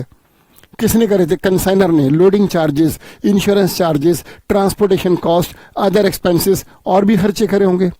तो ये साइकिलें सिर्फ अपनी कॉस्ट लेके नहीं मरी, इन पर कंसाइनर के जो खर्चे हुए थे उनका प्रोपोर्शन भी वेस्ट हो गया। तो वो प्रोपोर्शन इसमें ऐड करो ताकि टोटल लॉस आ जाए, जैसे आपने लॉस इन ट्रांसिट में करा था, राइट? देखो, add proportionate expenses incurred by the consignor, total expenses of consignor. बच्चों मैंने एज्यूम करा था लॉस इन ट्रांसिट में 10,000।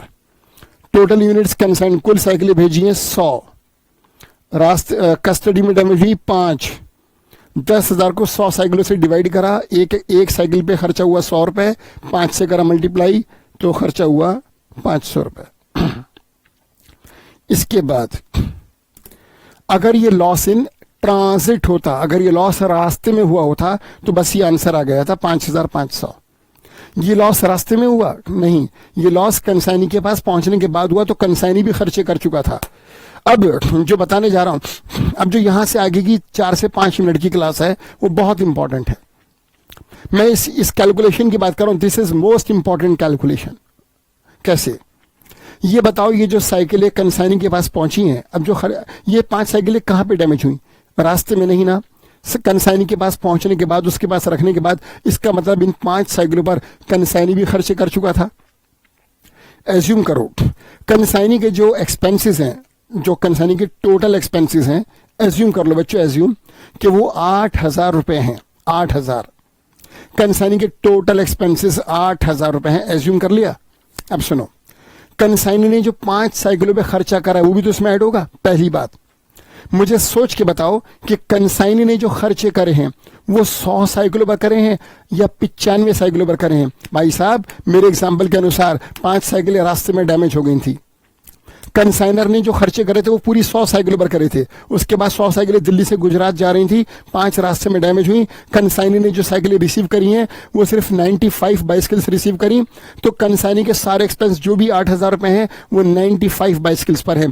तो कंसाइनी का 5 साइकिलों का एक्सपेंस कैसे निकालोगे? कंसाइनी के खर्चों का प्रोपोर्शन निकालने के लिए कंसाइनी के एक्सपेंसेस को 100 से डिवाइड करोगे या 95 से? 95 से। और नीचे क्या लिखोगे? लैंग्वेज क्या होगी? टोटल यूनिट्स कंसाइंड या टोटल यूनिट्स रिसीव्ड?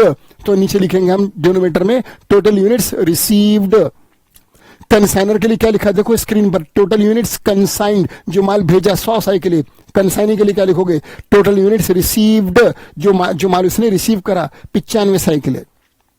एक बात। दूसरी बात, तुमने अभी जब कंसाइनर के एक्सपेंस का प्रोपोर्शन लिया तो न्यूमरेटर में क्या लिखा? चेक करो स्क्रीन पर, देखो अपने, total expenses of consignor, consignor के टोटल एक्सपेंसेस। कंसाइनर जो भी खर्चा करता है उसका टोटल, उसके सारे खर्चों को प्लस प्लस प्लस प्लस करके टोटल लेते हैं। नहीं होता ऐसा कंसाइनी में। कंसाइनी के एक्सपेंसेस को 2 मेजर कैटेगरीज में डिवाइड किया जाता है, डायरेक्ट और इनडायरेक्ट।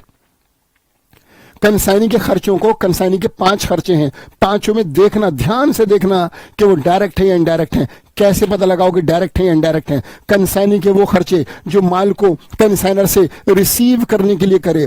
कंसाइनी ने जब गुजरात में माल पहुंचा तो गुजरात में माल को रिसीव करने के लिए, माल को पाने के लिए जो खर्चा करा वो डायरेक्ट है। और माल को एक बार रिसीव कर लिया, उसके बाद जो माल को बेचने के लिए खर्चा करा, कंसाइनी गुजरात में भी जब माल को बेचेगा, साइकिलों को गुजरात में बेचेगा, तो बेचने के लिए जो खर्चे करेगा वो इनडायरेक्ट है। ये 5 साइकिलें डैमेज हो गई, बर्बाद हो गई, टूट गई, खत्म हो गई, तो ये बिकी कहां? तो कंसाइनी के सारे एक्सपेंस का प्रोपोर्शन क्यों ऐड करूं?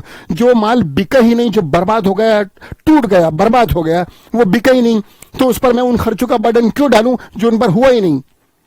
कंसाइनिंग के खर्चे हम टोटल नहीं लेते, कंसाइनर के हमेशा टोटल एक्सपेंस लेते हैं। कंसाइनर ने तो खर्चे माल को भेजते टाइम करे थे, वहां कोई डायरेक्ट इनडायरेक्ट का कोई कॉन्सेप्ट नहीं है। कंसाइनर के हमेशा टोटल एक्सपेंस लेना, लेकिन कंसाइनिंग के एक्सपेंस का टोटल नहीं आएगा। उसके खर्चों में देखना होगा डायरेक्ट है या इनडायरेक्ट है। अगर वो इनडायरेक्ट है यानी कि माल को बेचने के लिए हुआ है, तो हम वो ऐड नहीं, वो उसका प्रोपोर्शन इसमें ऐड नहीं करेंगे। हम सिर्फ कंसाइनिंग के डायरेक्ट एक्सपेंस लेंगे। और इंस्टीट्यूट की मॉड्यूल कहता है कि कंसाइनिंग के जो एक्सपेंसेस हैं उनमें से 7 एक्सपेंस डायरेक्ट नेचर के हैं। 7 एक्सपेंस, अगर ये 7 के नाम याद कर लोगे तो ये डायरेक्ट है, बाकी सब इनडायरेक्ट है। जैसे कि अनलोडिंग चार्जेस, ये डायरेक्ट है। मैं तुम्हें डायरेक्ट एग्जांपल दे रहा हूं। अनलोडिंग, माल दिल्ली से गुजरात पहुंचा, ट्रक में है, ट्रक से माल को नीचे उतरवाओ। माल को रिसीव कैसे करोगे? ट्रक से नीचे उतरवाओगे। तो माल को ट्रक से नीचे उतरवाने के लिए लेबर को अनलोडिंग चार्जेस देना, ये माल को रिसीव करने के लिए क्या गया एक्सपेंस है, ये डायरेक्ट है। इसी तरह से अगर माल दिल्ली से गुजरात जा रहा है और बीच में जहां पर बॉर्डर आया दिल्ली गुजरात का, वहां पर अगर कुछ चार्जेस पे करने पड़े, कोई टैक्सेस या कोई क्लियरिंग चार्जेस, तो वो भी डायरेक्ट है, क्योंकि माल को रिसीव करने के लिए करा। माल दिल्ली से गुजरात में लैंड कर रहा है, कई बार उसको हम कहते हैं लैंडिंग चार्जेस, ये भी तो डायरेक्ट है। अगर हमारा कंसाइनर विदेश में है, तो विदेश से जब माल हमारे पास आया, हम कंसाइनी है, तो हमने कस्टम ड्यूटी या इंपोर्ट ड्यूटी पे करी, तो ये भी तो डायरेक्ट है। तो बच्चों, unloading charges, landing charges, clearing charges और कस्टम ड्यूटी, इंपोर्ट ड्यूटी, ये चारों डायरेक्ट हैं। इसी तरह से बच्चों ऑक्ट्रॉय, OCTROI, ऑक्ट्रॉय, ये डायरेक्ट है। अगर हमने फ्रेट पे करा, माल को रिसीव करने के लिए किराया भाड़ा दिया, तो ये भी डायरेक्ट है। तो ऑक्ट्रॉय डायरेक्ट है, फ्रेट डायरेक्ट है। इसी तरह से कैरेज है, फ्रेट कैरेज एक ही बात है, कई बार कैरेज के नाम से दे रखा होगा, CARRIAGE कैरेज, तो वो कैरेज भी डायरेक्ट है। तो ये 7 हो गया बच्चों। गिन लो एक बार, आप गिन लो, गिनने में क्या जा रहा है, ऐसे गिनो 7। कैसे? Unloading charges, clearing charges, landing charges, custom duty या इंपोर्ट ड्यूटी एक ही बात है। इसके अलावा ऑक्ट्रॉय, फ्रेट, कैरेज। कहोगे तो इन 7 को लिख भी दूंगा, अभी लिख दूंगा बाद में। पहले बताओ ये डायरेक्ट है, तो बस हम डायरेक्ट लेंगे, इनडायरेक्ट क्यों नहीं लेंगे? इनडायरेक्ट के एग्जांपल दूं 2-4, वैसे तो इन 7 के अलावा जो भी है वो इनडायरेक्ट है, फिर भी दूं। गोडाउन रेंट, गोडाउन रेंट, माल को बेचने के लिए रखा हुआ है गोडाउन में माल। अब गोडाउन रेंट भी ऐड करोगे माल के डैमेज होने के बाद, तो ये तो अजीब सा होगा। माल बिका नहीं, गोडाउन रेंट ऐड कर दिया, ऐसे तो गोडाउन रेंट ऐड कर करके माल बहुत महंगा हो जाएगा।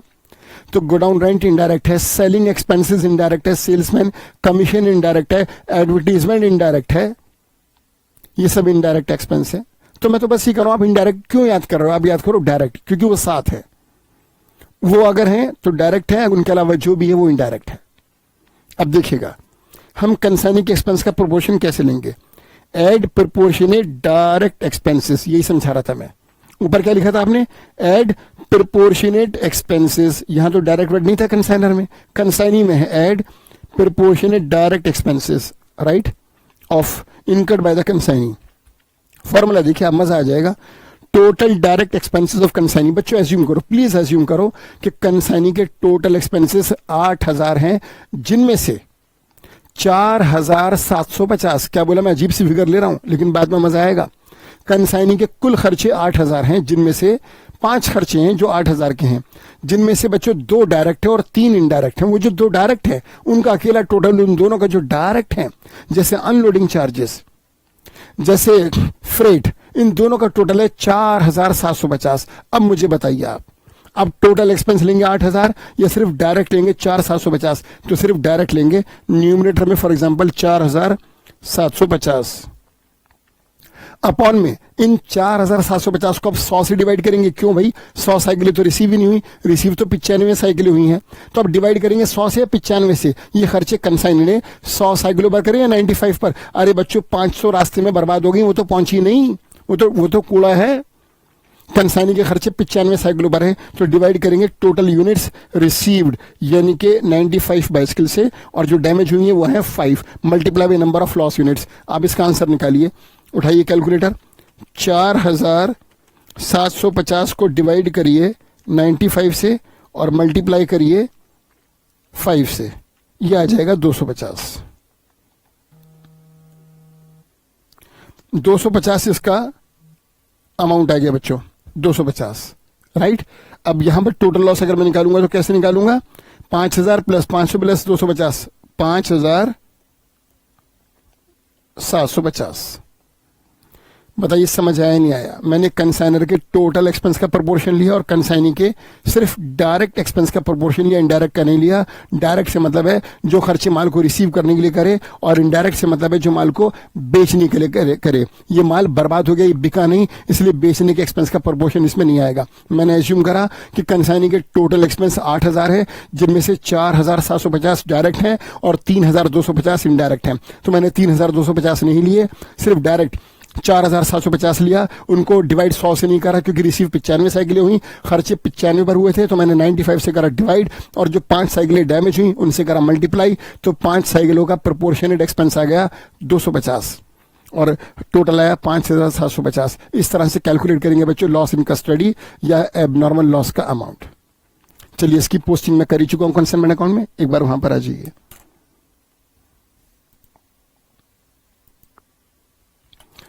ये रहा बच्चों, वापस आ गया मैं अकाउंट में, एबनॉर्मल लॉस अकाउंट, राइट। तो मेरे एग्जांपल के अनुसार यहां पर आएगा 5750, ठीक है। अब अगर इसके बदले में 5000 का क्लेम एडमिट हुआ, तो कई बार किताबों में ऑथर ने 5000 के क्लेम को अलग करा और बचा हुआ 750 को एबनॉर्मल लॉस के नाम से लिख दिया। वो काम हम यहां पर क्यों करें? हम उस काम को एबनॉर्मल लॉस अकाउंट में क्यों ना करें जो मैंने नीचे बना के समझाया था। मैं एक बार दोबारा दिखाता हूं उसको। कंसाइनमेंट में है बाय एबनॉर्मल लॉस, तो एबनॉर्मल लॉस में क्या होगा देखिएगा, ये रहा। मैं अमाउंट चेंज कर देता हूं यहां पर, कोई बात नहीं, सिर्फ समझाने के लिए आपको।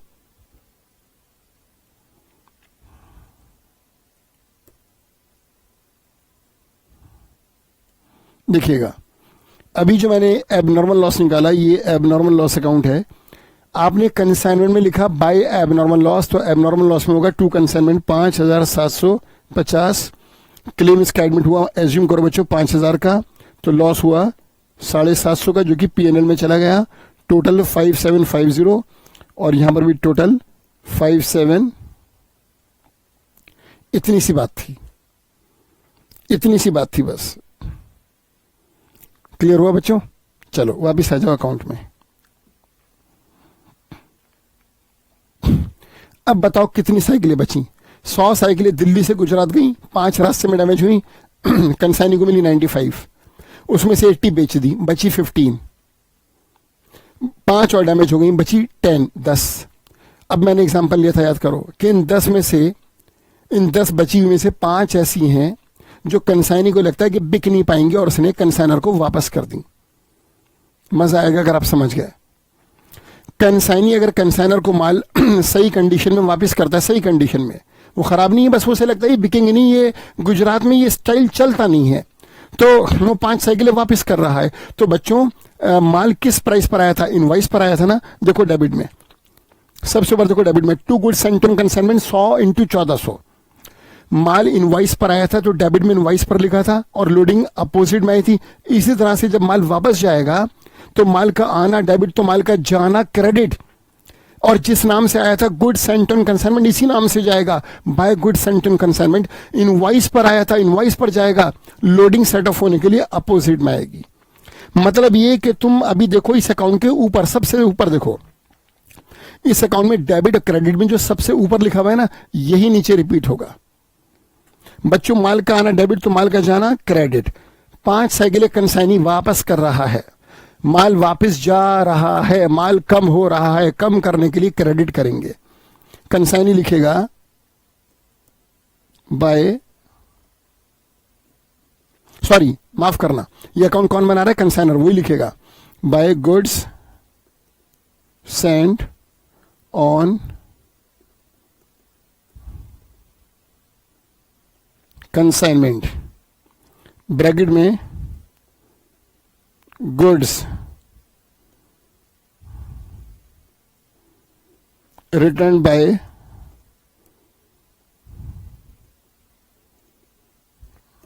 Goods return by consignee, goods return by consignee, ये अमाउंट है। ये अमाउंट कैसे निकालोगे, बस ये बताओ। जो माल कंसाइनी ने वापस करा, अरे बच्चों जो माल लॉस हुआ रास्ते में, लॉस इन ट्रांजिट या कस्टडी में लॉस हुआ, वहां तो हमने प्रोपोर्शनल एक्सपेंस को ऐड करा कंसाइनर के भी। अगर लॉस इन ट्रांजिट है तो सिर्फ कंसाइनर के एक्सपेंस का प्रोपोर्शन ऐड करा। अगर loss in custody of consignee है तो कंसाइनर कंसाइनी दोनों के एक्सपेंस का प्रोपोर्शन ऐड करा। लेकिन बच्चों अगर माल कंसाइनी वापस कर रहा है तो उसमें किसी भी एक्सपेंस का कोई प्रोपोर्शन ऐड नहीं होगा। ऐसा कभी नहीं होगा कि माल जिस रेट पर आया था उससे ज्यादा रेट पे वापस हो, क्योंकि अगर एक्सपेंस ऐड हो गए तो उसका प्राइस बढ़ जाएगा। अरे बच्चों माल जिस प्राइस पर आया था उसी प्राइस पर वापस होगा, तभी तो ट्रांजैक्शन कैंसिल होगी। 100 साइकिलें आई, 5 वापस कर दी, तो 5 साइकिलों को लेकर ट्रांजैक्शन कैंसिल हो गई। तो ट्रांजैक्शन कैंसिल कब होगी, जब प्राइस सेम होगा। तो याद रखो याद रखो याद रखो याद रखो कि जब माल वापस होता है तो वो जिस प्राइस पर आता है उसी प्राइस पर वापस होता है। अब इन साइकिलों को वापस किस पे करोगे, 1400 के रेट से। 5 साइकिलें इंटू 1400, 7000। इसकी लोडिंग कहां पर आएगी सेट ऑफ होने के लिए, अपोजिट साइड में, डेबिट साइड में, टू सेम नेम से। अरे भाई तुमने देखा था 100 साइकिलें जब आई थी डेबिट में लिखा था तो लोडिंग क्रेडिट में आई थी।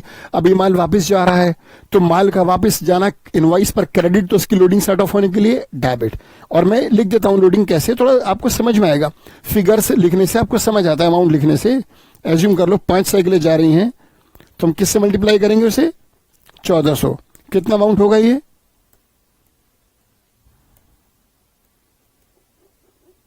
7000।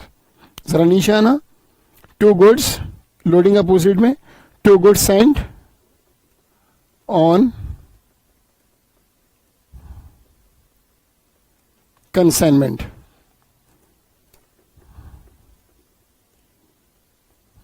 लोडिंग ऑन गुड्स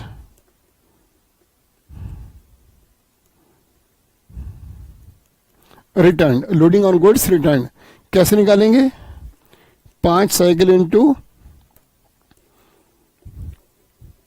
कैसे करेंगे बच्चों उसको, 5 साइकिल इंटू 400 रुपए। दोबारा लिखता हूं 5 को, हाँ जी 5 साइकिलें 1400 के रेट से आपने क्रेडिट में लिखा, 1000 वाली 1400, 400 की लोडिंग है पर बाइस्किल, तो 5 पर हो गई 2000। 7000 क्रेडिट तो 2000 डेबिट, नेट इफेक्ट 5000 का आएगा क्रेडिट साइड में। अब ये बताओ जब माल वापस जाएगा, जब गुजरात से 5 साइकिलें दिल्ली वापस जाएंगी तो गुजरात से वो साइकिलें अपने आप चल के जाएंगी। गुजरात से जब माल वापस करेगा कंसाइनी कंसाइनर को, तो माल वापस करने में कुछ एक्सपेंस होंगे कंसाइनी के जो वो पे कर देगा, लेकिन उनको बाद में वसूल किससे करेगा, कंसाइनर से। तो कंसाइनी अगर माल वापस करता है उसमें खर्चे करता है, अरे यार कंसाइनी कोई भी एक्सपेंस करे यार, बियर तो कंसाइनर को ही करना है, तो ये एक्सपेंस भी डेबिट में आ जाएगा कंसाइनी के नाम से। To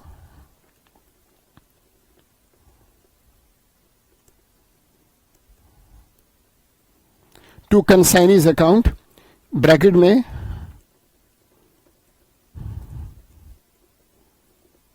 expenses on goods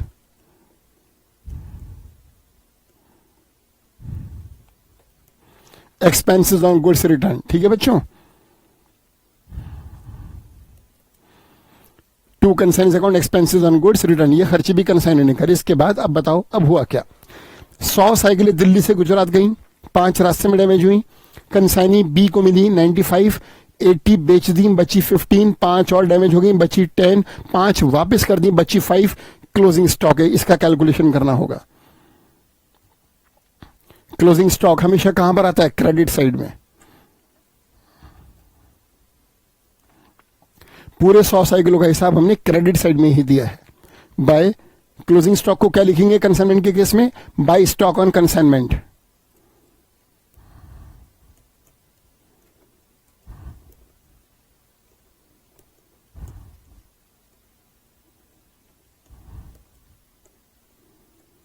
by stock on consignment, right. इसकी कैलकुलेशन करनी होगी बिल्कुल loss in custody, abnormal loss की तरह से। स्टॉक ऑन कंसाइनमेंट की कैलकुलेशन करनी होगी। जरा वर्किंग नोट में आ जाइए, तीसरा तीसरा और आखिरी वर्किंग नोट है। आ जाइए जरा क्लोजिंग स्टॉक की कैलकुलेशन पर। हाँ जी बच्चों, calculation of stock on consignment, right. सबसे पहले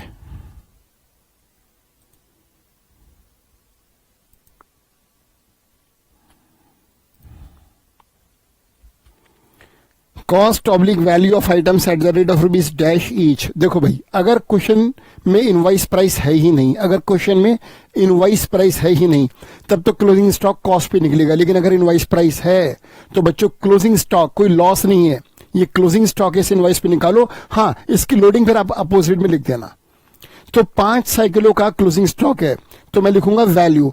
अगर 5 साइकिलों को 1000 से मल्टीप्लाई करूंगा क्लोजिंग स्टॉक में तो लिखूंगा कॉस्ट, और अगर इनवाइस प्राइस से मल्टीप्लाई करूंगा 1400 तो लिखूंगा value. Value of 5 bicycles at the rate of rupees 1400 each, तो ये आएगा 7000। अब इस पर कौन अपने खर्चे कर चुका है इस माल पर? Consignor. Add proportionate expenses incurred by consignor.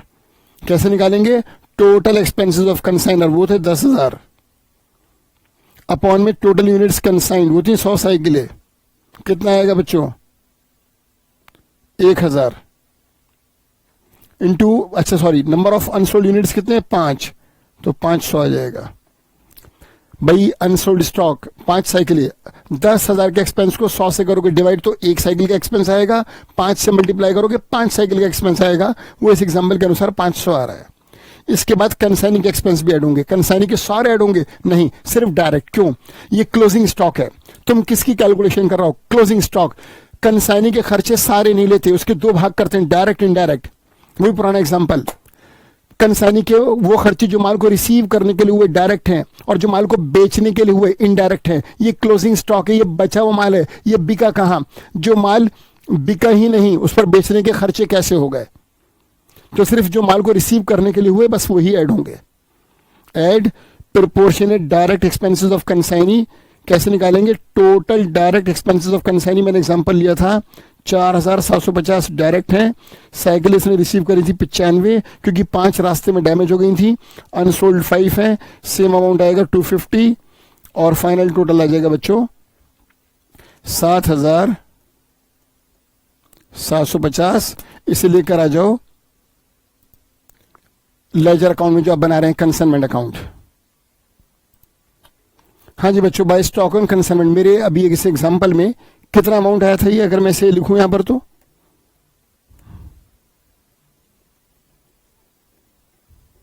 बस मुझे इतना बता दीजिए। ये जो क्लोजिंग स्टॉक ने आपने निकाला है, क्लोजिंग स्टॉक ये 5 साइकिलों का निकाला है ना, और उन्हें 1000 से मल्टीप्लाई करा या 1400 से? 1400 से। तो पर बाइस की लोडिंग कितनी है 1000 1400 में? 400। ये सेट ऑफ होने के लिए अपोजिट में आएगी, क्योंकि पूरा अकाउंट कॉस्ट पे बनेगा, तभी तो नेट इफेक्ट से सेल्स प्रॉफिट निकल कर आएगा। चलिए देखिएगा, क्लोजिंग स्टॉक क्रेडिट में तो लोडिंग कहां पर आएगी? इसकी डेबिट में। और स्टॉक की लोडिंग को हम कहते हैं स्टॉक रिजर्व।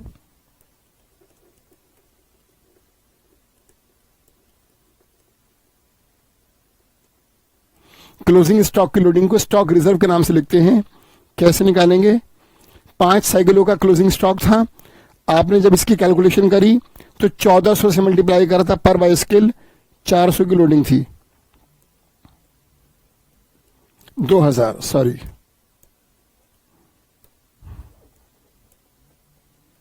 2000 ये लोडिंग आ गई। खत्म बच्चों कंसाइनमेंट अकाउंट पूरा। इसके अलावा इसमें और कुछ नहीं आता। फिनिश। एज्यूम करो क्रेडिट साइड ज्यादा है, डिफरेंस डेबिट में आया है, और ये प्रॉफिट होगा।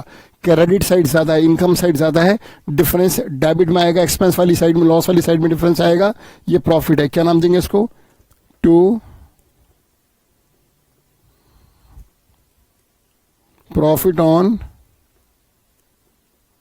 Consignment.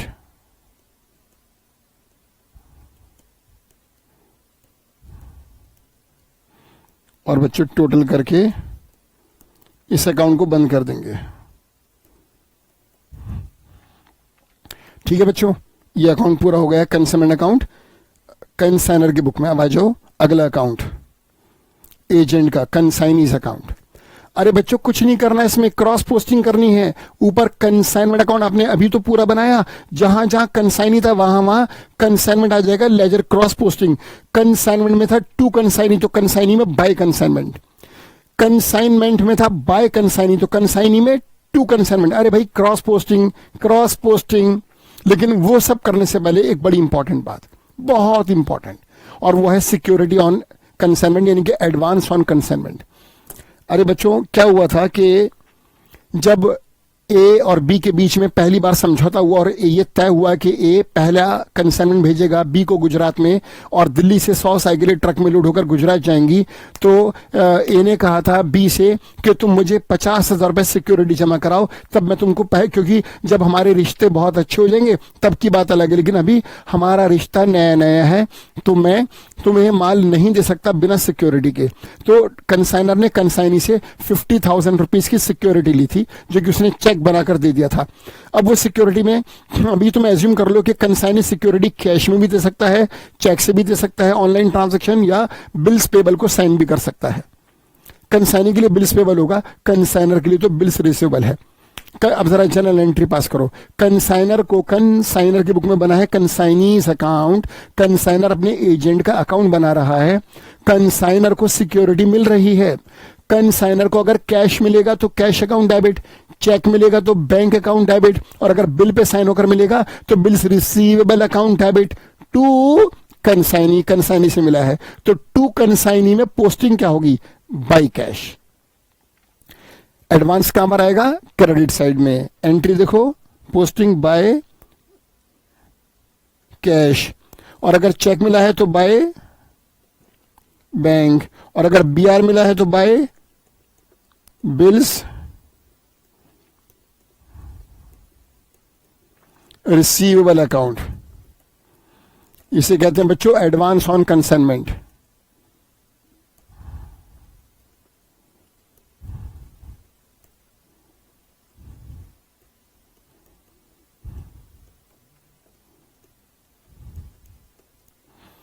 Right, advance cash, cheque और बीआर किसी भी फॉर्म में हो सकता है। इसके बाद जरा ऊपर आओ, कंसाइनमेंट के डेबिट में देखो कहां कहां पे नाम है कंसाइनिंग का, कितनी बार चेक कर लो, एक ही बार में चेक कर लो यार, बार बार मत स्क्रॉल करो। टू बैंक नहीं, to consignee expenses 1, to consignee commission 2, to consignee bad debts 3, to consignee expenses on goods return 4, बस।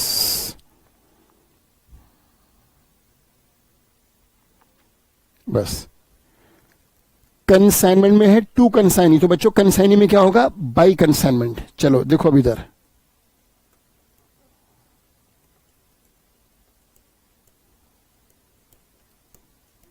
बाय कंसाइनमेंट अकाउंट ब्रैकेट में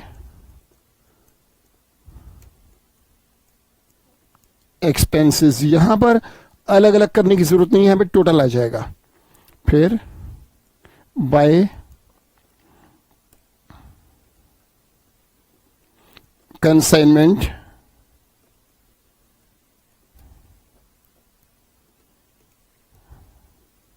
अकाउंट ब्रैकेट में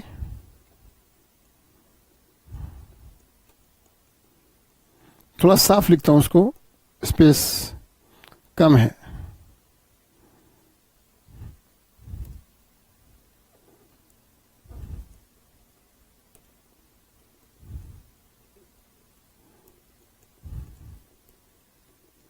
बाय कंसाइनमेंट अकाउंट ब्रैकेट में बैड डेट्स,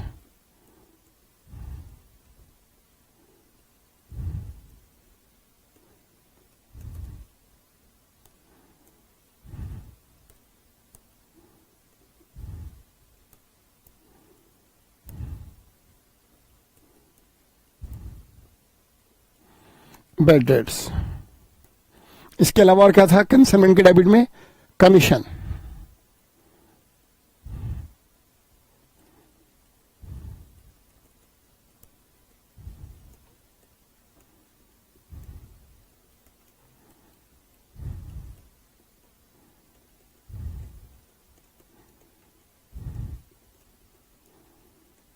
कमीशन, और क्या था एक last expenses on goods return, जो consignee ने माल वापस करा था उस पर जो खर्चे करे थे।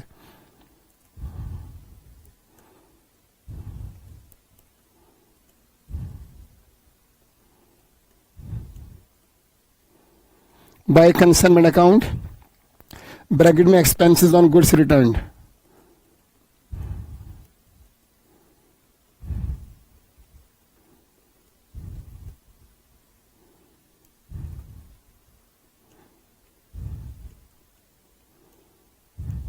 राइट बच्चों, चलो खत्म।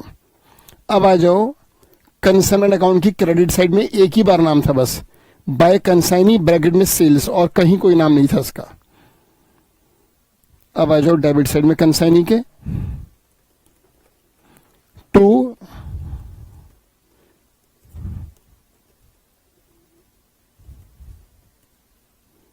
कंसाइनमेंट अकाउंट ब्रैकेट में सेल्स।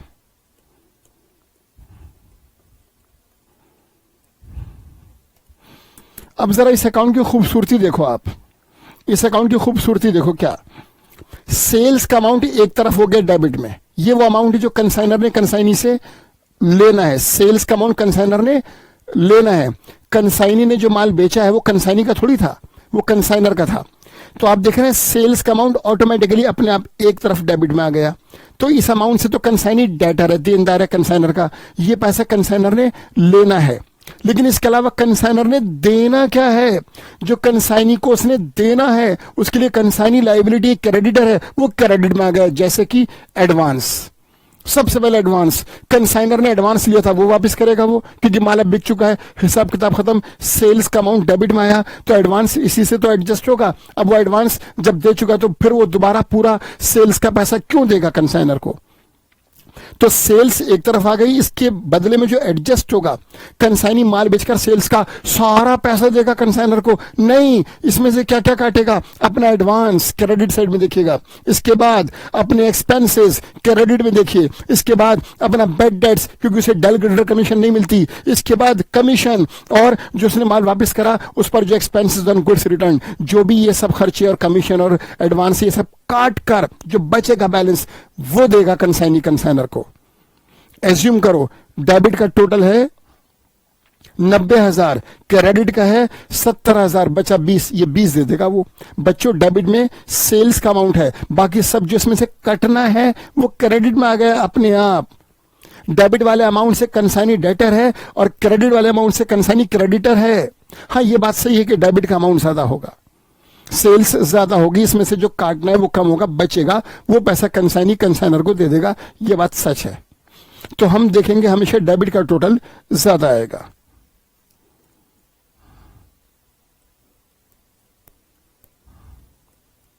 सेम टोटल आप लिखेंगे क्रेडिट साइड में, डिफरेंस को लिखेंगे, डिफरेंस कंसाइनी कंसाइनर को पे करेगा। ये वो पैसा जो कंसाइनी ने कंसाइनी ने सेल्स में से अपना एडवांस काटा, कमीशन काटा, एक्सपेंस काटा, बेड डेट्स काटा, उसके बाद जो बचा वो कंसाइनर को पे करेगा बाय बैंक।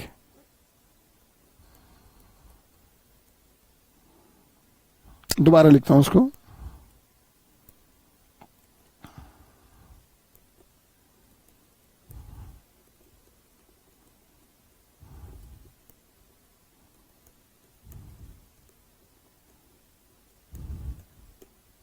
Final settlement. कई बार ये फाइनल सेटलमेंट नहीं होती, कई बार क्वेश्चन में लिखा हुआ था कि बैलेंस रहेगा कंसाइनी के पास, वो बाद में देगा, तो लिख देना बाय बैलेंस से सीडी। अगर क्वेश्चन में कहा फाइनल सेटलमेंट हो गई तो बाय बैंक, नहीं हुई बाय बैलेंस सीडी, हाँ हुई है लेकिन बिल साइन करके तो बाय बिल्स रिसीवेबल। क्वेश्चन की भाषा पे डिपेंड करेगा। अब यहां पर एक बड़ी खतरनाक और बड़ी जबरदस्त बात समझानी है। एक बात बताइए, एक दुकान है आपकी गली में जहां पर मैगजीन्स मिलती हैं किराए पर पढ़ने के लिए, और मैगजीन का किराया है एक दिन का 5 रुपया पढ़ने का। अब आप उस शॉप पर गए पहली बार और आपने वहां से 2 मैगजीन्स ली किराए पर एक दिन के लिए। एक मैगजीन अगर आप बाजार से खरीदते तो उसका प्राइस 100 रुपए था, 2 मैगजीन खरीदते 200 था, लेकिन आप तो किराए पर लाए हैं तो आपको खाली 10 रुपए देने हैं। लेकिन वो दुकानदार अभी आपको नहीं जानता, पहली बार डीलिंग हो रही है, उसने आपसे कहा कि मैं आपको नहीं जानता, तो आपको 200 रुपए इन दोनों मैगजीन्स का प्राइस मेरे पास बतौर सिक्योरिटी के जमा कराना होगा। तुम मुझे 200 रुपए दो और 2 मैगजीन ले जाओ, एक दिन पढ़ो, अगले दिन जब वापस करोगे खुले हुए 10 रुपए लेते आना, 5-5 रुपए दोनों मैगजीन के, 10 रुपए मुझे दे देना, दोनों मैगजीन मुझे दे देना, मैं तुम्हारे 200 रुपए जो बतौर सिक्योरिटी के वापस कर दूंगा। अगले दिन सुबह ही सुबह जब आप मैगजीन्स वापस करने जा रहे थे, आपका फ्रेंड आपको रास्ते में मिला, उसने कहा एक ये वाली मैगजीन मुझे दे दे, 2 घंटे बाद दे दूंगा। आज तू सुबह से लेकर शाम तक कभी भी वापस कर सकता है, तो एक मैगजीन अभी वापस कर दे, 1-2 घंटे बाद वापस कर देना, मैं जरा पढ़ लूं इस वाली को, तो मुझे किराया नहीं देना पड़ेगा। आप राजी हो गए। आप सुबह में जब मैगजीन वापस करने जा रहे थे, एक मैगजीन आपने अपने फ्रेंड को दी कि वो 2 घंटे पढ़ लेगा, और एक मैगजीन लेकर आप दुकानदार के पास गए और आपने कहा कि ये लो अपनी मैगजीन, ये लो 2 मैगजीन का किराया 10 रुपया, एक मैगजीन मैं भी 2 घंटे बाद वापस करूंगा, लाओ मेरे 200 रुपए। नहीं देगा वो 200 रुपए, वो 100 रुपए देगा। उसने जो 200 रुपए की सिक्योरिटी रखी थी वो 2 मैगजीन्स की रखी थी। आपने उसे एक मैगजीन वापस करी, भले आप एक मैगजीन एक मतलब पीरियोडिकल एक आप बाद में वापस करें 2 घंटे बाद, लेकिन वो सिक्योरिटी उसकी 2 घंटे बाद ही वापस करेगा, अभी नहीं करेगा। जितना सामान आपने उसका रोका है वो भी आपकी प्रोपोर्शनेट सिक्योरिटी रोकेगा। तो जब ये रूल आपके समझ में आ रहा है तो कंसाइनर ऐसा क्यों नहीं करेगा?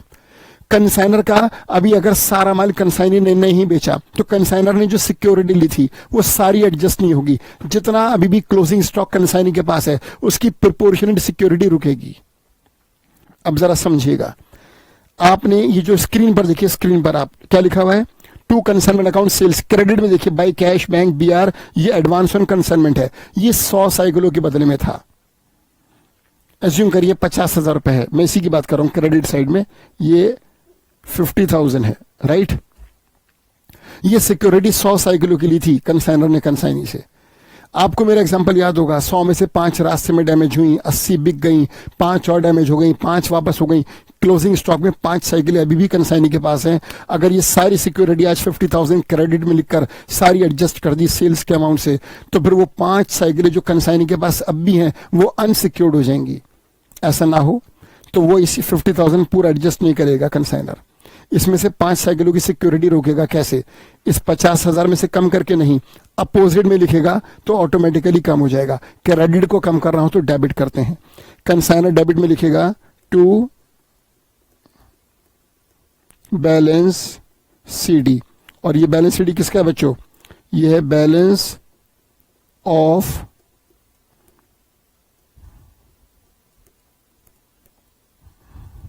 Security, balance of security. कैसे कैलकुलेट करेंगे? अगर 50,000 सिक्योरिटी थी 100 साइकिलों की, तो 5 की कितनी होगी? ये होगी बच्चों 2500, 2500। और जब यहां 2500 आएगा तो डेबिट का टोटल बढ़ जाएगा, और जब डेबिट का टोटल बढ़ेगा तो क्रेडिट में जो डिफरेंस है फाइनल सेटलमेंट, ये भी ज्यादा आएगा, और 2500 से ज्यादा आएगा जो कंसाइनी को और पे करना होगा कंसाइनर को। बच्चों इस तरह से इस सिक्योरिटी के अगेंस्ट में इस 2500 को रोका गया। ये 2500 उस माल से बिलोंग करता है जो माल कंसाइनी की कस्टडी में, कंसाइनी के गोडाउन में बतौर क्लोजिंग स्टॉक के अब भी रखा हुआ है। तो ये अनसिक्योर्ड ना हो जाए, इसको सिक्योर करने के लिए इस 50,000 को 2500 रुपए से कम किया गया है।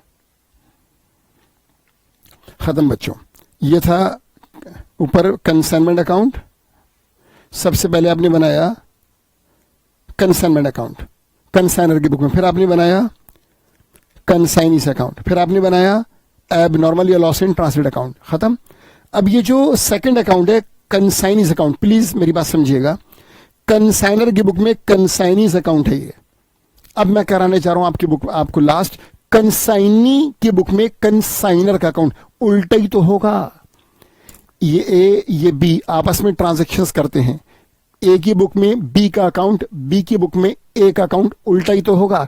जो ए की बुक में बी का अकाउंट है उसका जस्ट उल्टा होगा जो बी की बुक में ए का अकाउंट होगा। ए बी को डेबिट करेगा तो बी ए को क्रेडिट करेगा, ए बी को क्रेडिट करेगा तो बी ए को डेबिट करेगा। एक दे रहा है तो दूसरा ले रहा है, तो अपोजिट ही तो होगा। समझ जाइए, ये जो कंसाइनी अकाउंट आपने अभी इतना बनाया है इसका जस्ट अपोजिट बनने वाला है कंसाइनी की बुक में कंसाइनर्स का अकाउंट, और उसके करते ही ये क्लास भी ओवर होगी और लेजर सारे खत्म हो जाएंगे। नेक्स्ट क्लास से क्वेश्चन से शुरू होंगे। चलिए देखिएगा, इन the books of consignors account. चलिए सबसे पहले क्या हुआ, कंसाइनी ने कंसाइनर को एडवांस दिया, तो कंसाइनी क्या एंट्री पास करेगा, कंसाइनी एडवांस। अब ये कंसाइनी की बुक है, तो कंसाइनी के रेस्पेक्टिव बात कीजिए बच्चों। किसके रेस्पेक्टिव बात करेंगे आप, कंसाइनी के रेस्पेक्टिव। कंसाइनी कंसाइनर को एडवांस दे रहा है, तो कंसाइनी जब एडवांस देगा कंसाइनर को, तो कंसाइनर रिसीवर है, debit the receiver. Consignor's account debit to cash, automatically opposite में आ गया। देखिए साइड चेंज हो गई, वहां एडवांस क्रेडिट में था, यहां एडवांस अपने आप डेबिट में आ रहा है। और अगर चेक दिया है तो बैंक, और अगर बिल्स पेबल दिया है, जो इसके लिए बिल्स रिसीवेबल था वो इसके लिए बिल्स पेबल होगा।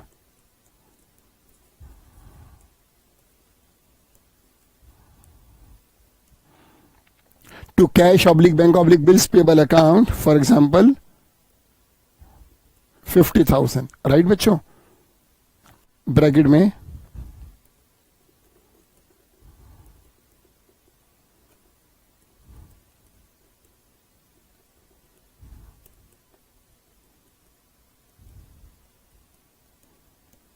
Advance on consignment. ठीक है, अब इसके बाद देखो, अब सब कुछ यहीं पर ही आएगा, कैसे देखते जाना। कंसाइनी ने एक्सपेंसेस करे, कंसाइनी जब खर्चे कर रहा था तो कंसाइनी के पास से पैसा जा रहा था, पैसे के जाने पर वो बैंक को करेगा क्रेडिट, और वो किसके बिहाफ पे खर्चा कर रहा है, कंसाइनर के बिहाफ पर, तो उसको बनाएगा अपना डेटर, अपना देनदार। कंसाइनी ने खर्चे करे, पैसा गया बैंक क्रेडिट, और वो ये पैसा बाद में किससे वसूलेगा, कंसाइनर से, तो उसको बनाएगा डेटर। एंट्री बनेगी consignor's account debit to bank, तो कंसाइनर्स अकाउंट में पोस्टिंग क्या होगी, टू बैंक।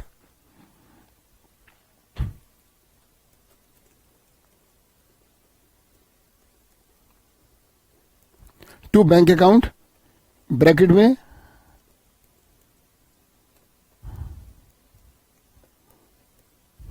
एक्सपेंसेस। इसके बाद याद होगा कंसाइनी ने कमीशन लेनी थी, कंसाइनी के लिए कमीशन फायदा है, कंसाइनी अपने फायदों को क्या करते हैं बच्चों, क्रेडिट। कंसाइनी कमीशन लेगा तो कमीशन को करेगा क्रेडिट, और अभी मिली नहीं, मिलेगी किससे मिलेगी कमीशन, कंसाइनर से।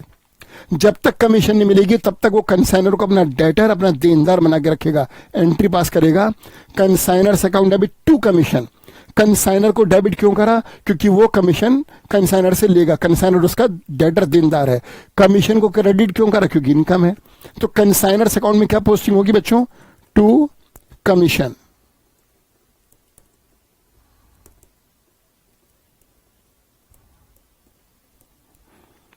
इसके बाद बेड डेट्स हुआ था, वो बेड डेट्स भी कंसाइनर को ही बेयर कराएगा, क्योंकि डेल क्रेडिटर कमीशन नहीं मिलती।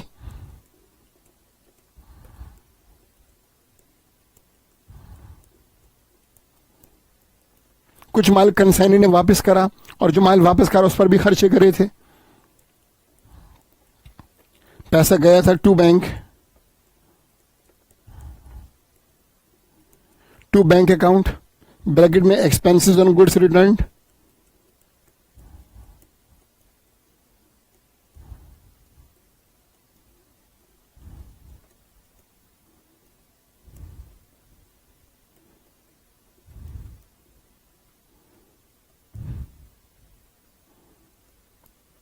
राइट, तो सब चीजें इसमें आ गई। इसके बाद कंसाइनी ने जो माल बेचा था, वो पैसा माल बेचकर जो कंसाइनी के पास आया था, अगर नकद बेचा था तो कैश अकाउंट डेबिट, या बैंक अकाउंट डेबिट, उधार बेचा था तो डेटर्स अकाउंट डेबिट। और वो माल कंसाइनी का अपना नहीं था, जो कंसाइनी ने माल बेचा, अगर वो अपना माल होता तो वो लिखता cash account debit to sales, लेकिन वो माल अपना नहीं, कंसाइनर का था। तो माल बेचकर जो पैसा आएगा, ये पैसा कंसाइनी को रखना नहीं है, ये पैसा कंसाइनर का है। तो वो टू सेल्स को क्रेडिट ना कर कंसाइनर को अपनी लाइबिलिटी बनाएगा, क्रेडिटर कंसाइनर को क्रेडिट करेगा। कंसाइनी सेल्स की एंट्री पास करेगा, अगर नकद माल बेचा है तो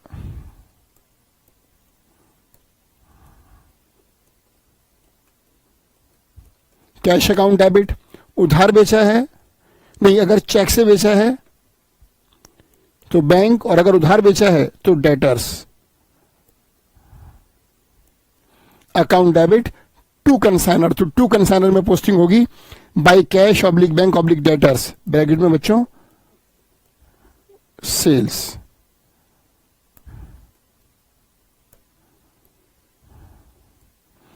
खत्म। इसके बाद क्रेडिट का आप टोटल करेंगे, सेम टोटल डेबिट में आएगा। बिल्कुल उसका उल्टा हुआ है बच्चों, डिफरेंस डेबिट में आएगा और ये होगी फाइनल सेटलमेंट, क्योंकि सेल्स का अमाउंट ज्यादा होगा। उसमें से सेल्स में से कंसाइनी क्या क्या काटेगा, अपना एडवांस, अपना एक्सपेंसेस, अपना कमीशन, बैड डेट्स और एक्सपेंसेस ऑन गुड्स रिटर्न, और उसके बाद जो बचेगा वो कंसाइनर को दे देगा। To bank account,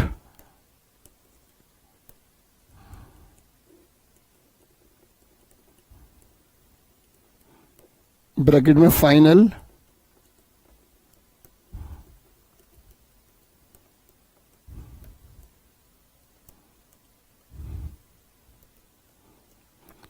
settlement.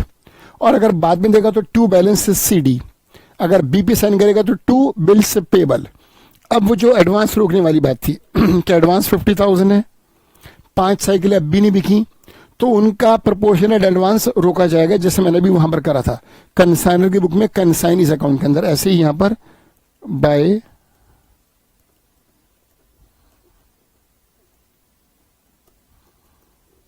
ताकि सारा एडवांस एडजस्ट ना हो।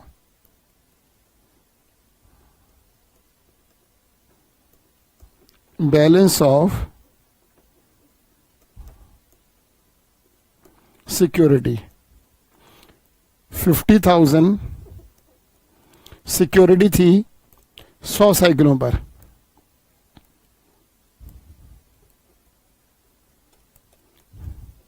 तो बच्चों 5 साइकिलों पर कितनी होगी, 2,500।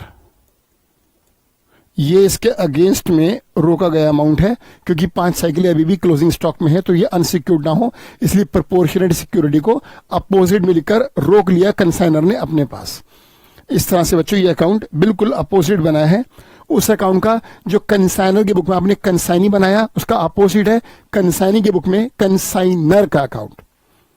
बच्चों लेक्चर सारे खत्म हो गए आज इस क्लास में, कुछ भी नहीं बचा, हमने सारा कंप्लीट करा।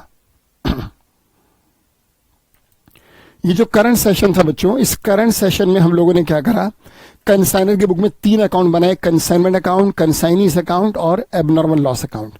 कंसाइनी की बुक में एक अकाउंट की बड़ा आसान था, जस्ट अपोजिट था कंसाइनी की बुक में कंसाइनर का अकाउंट।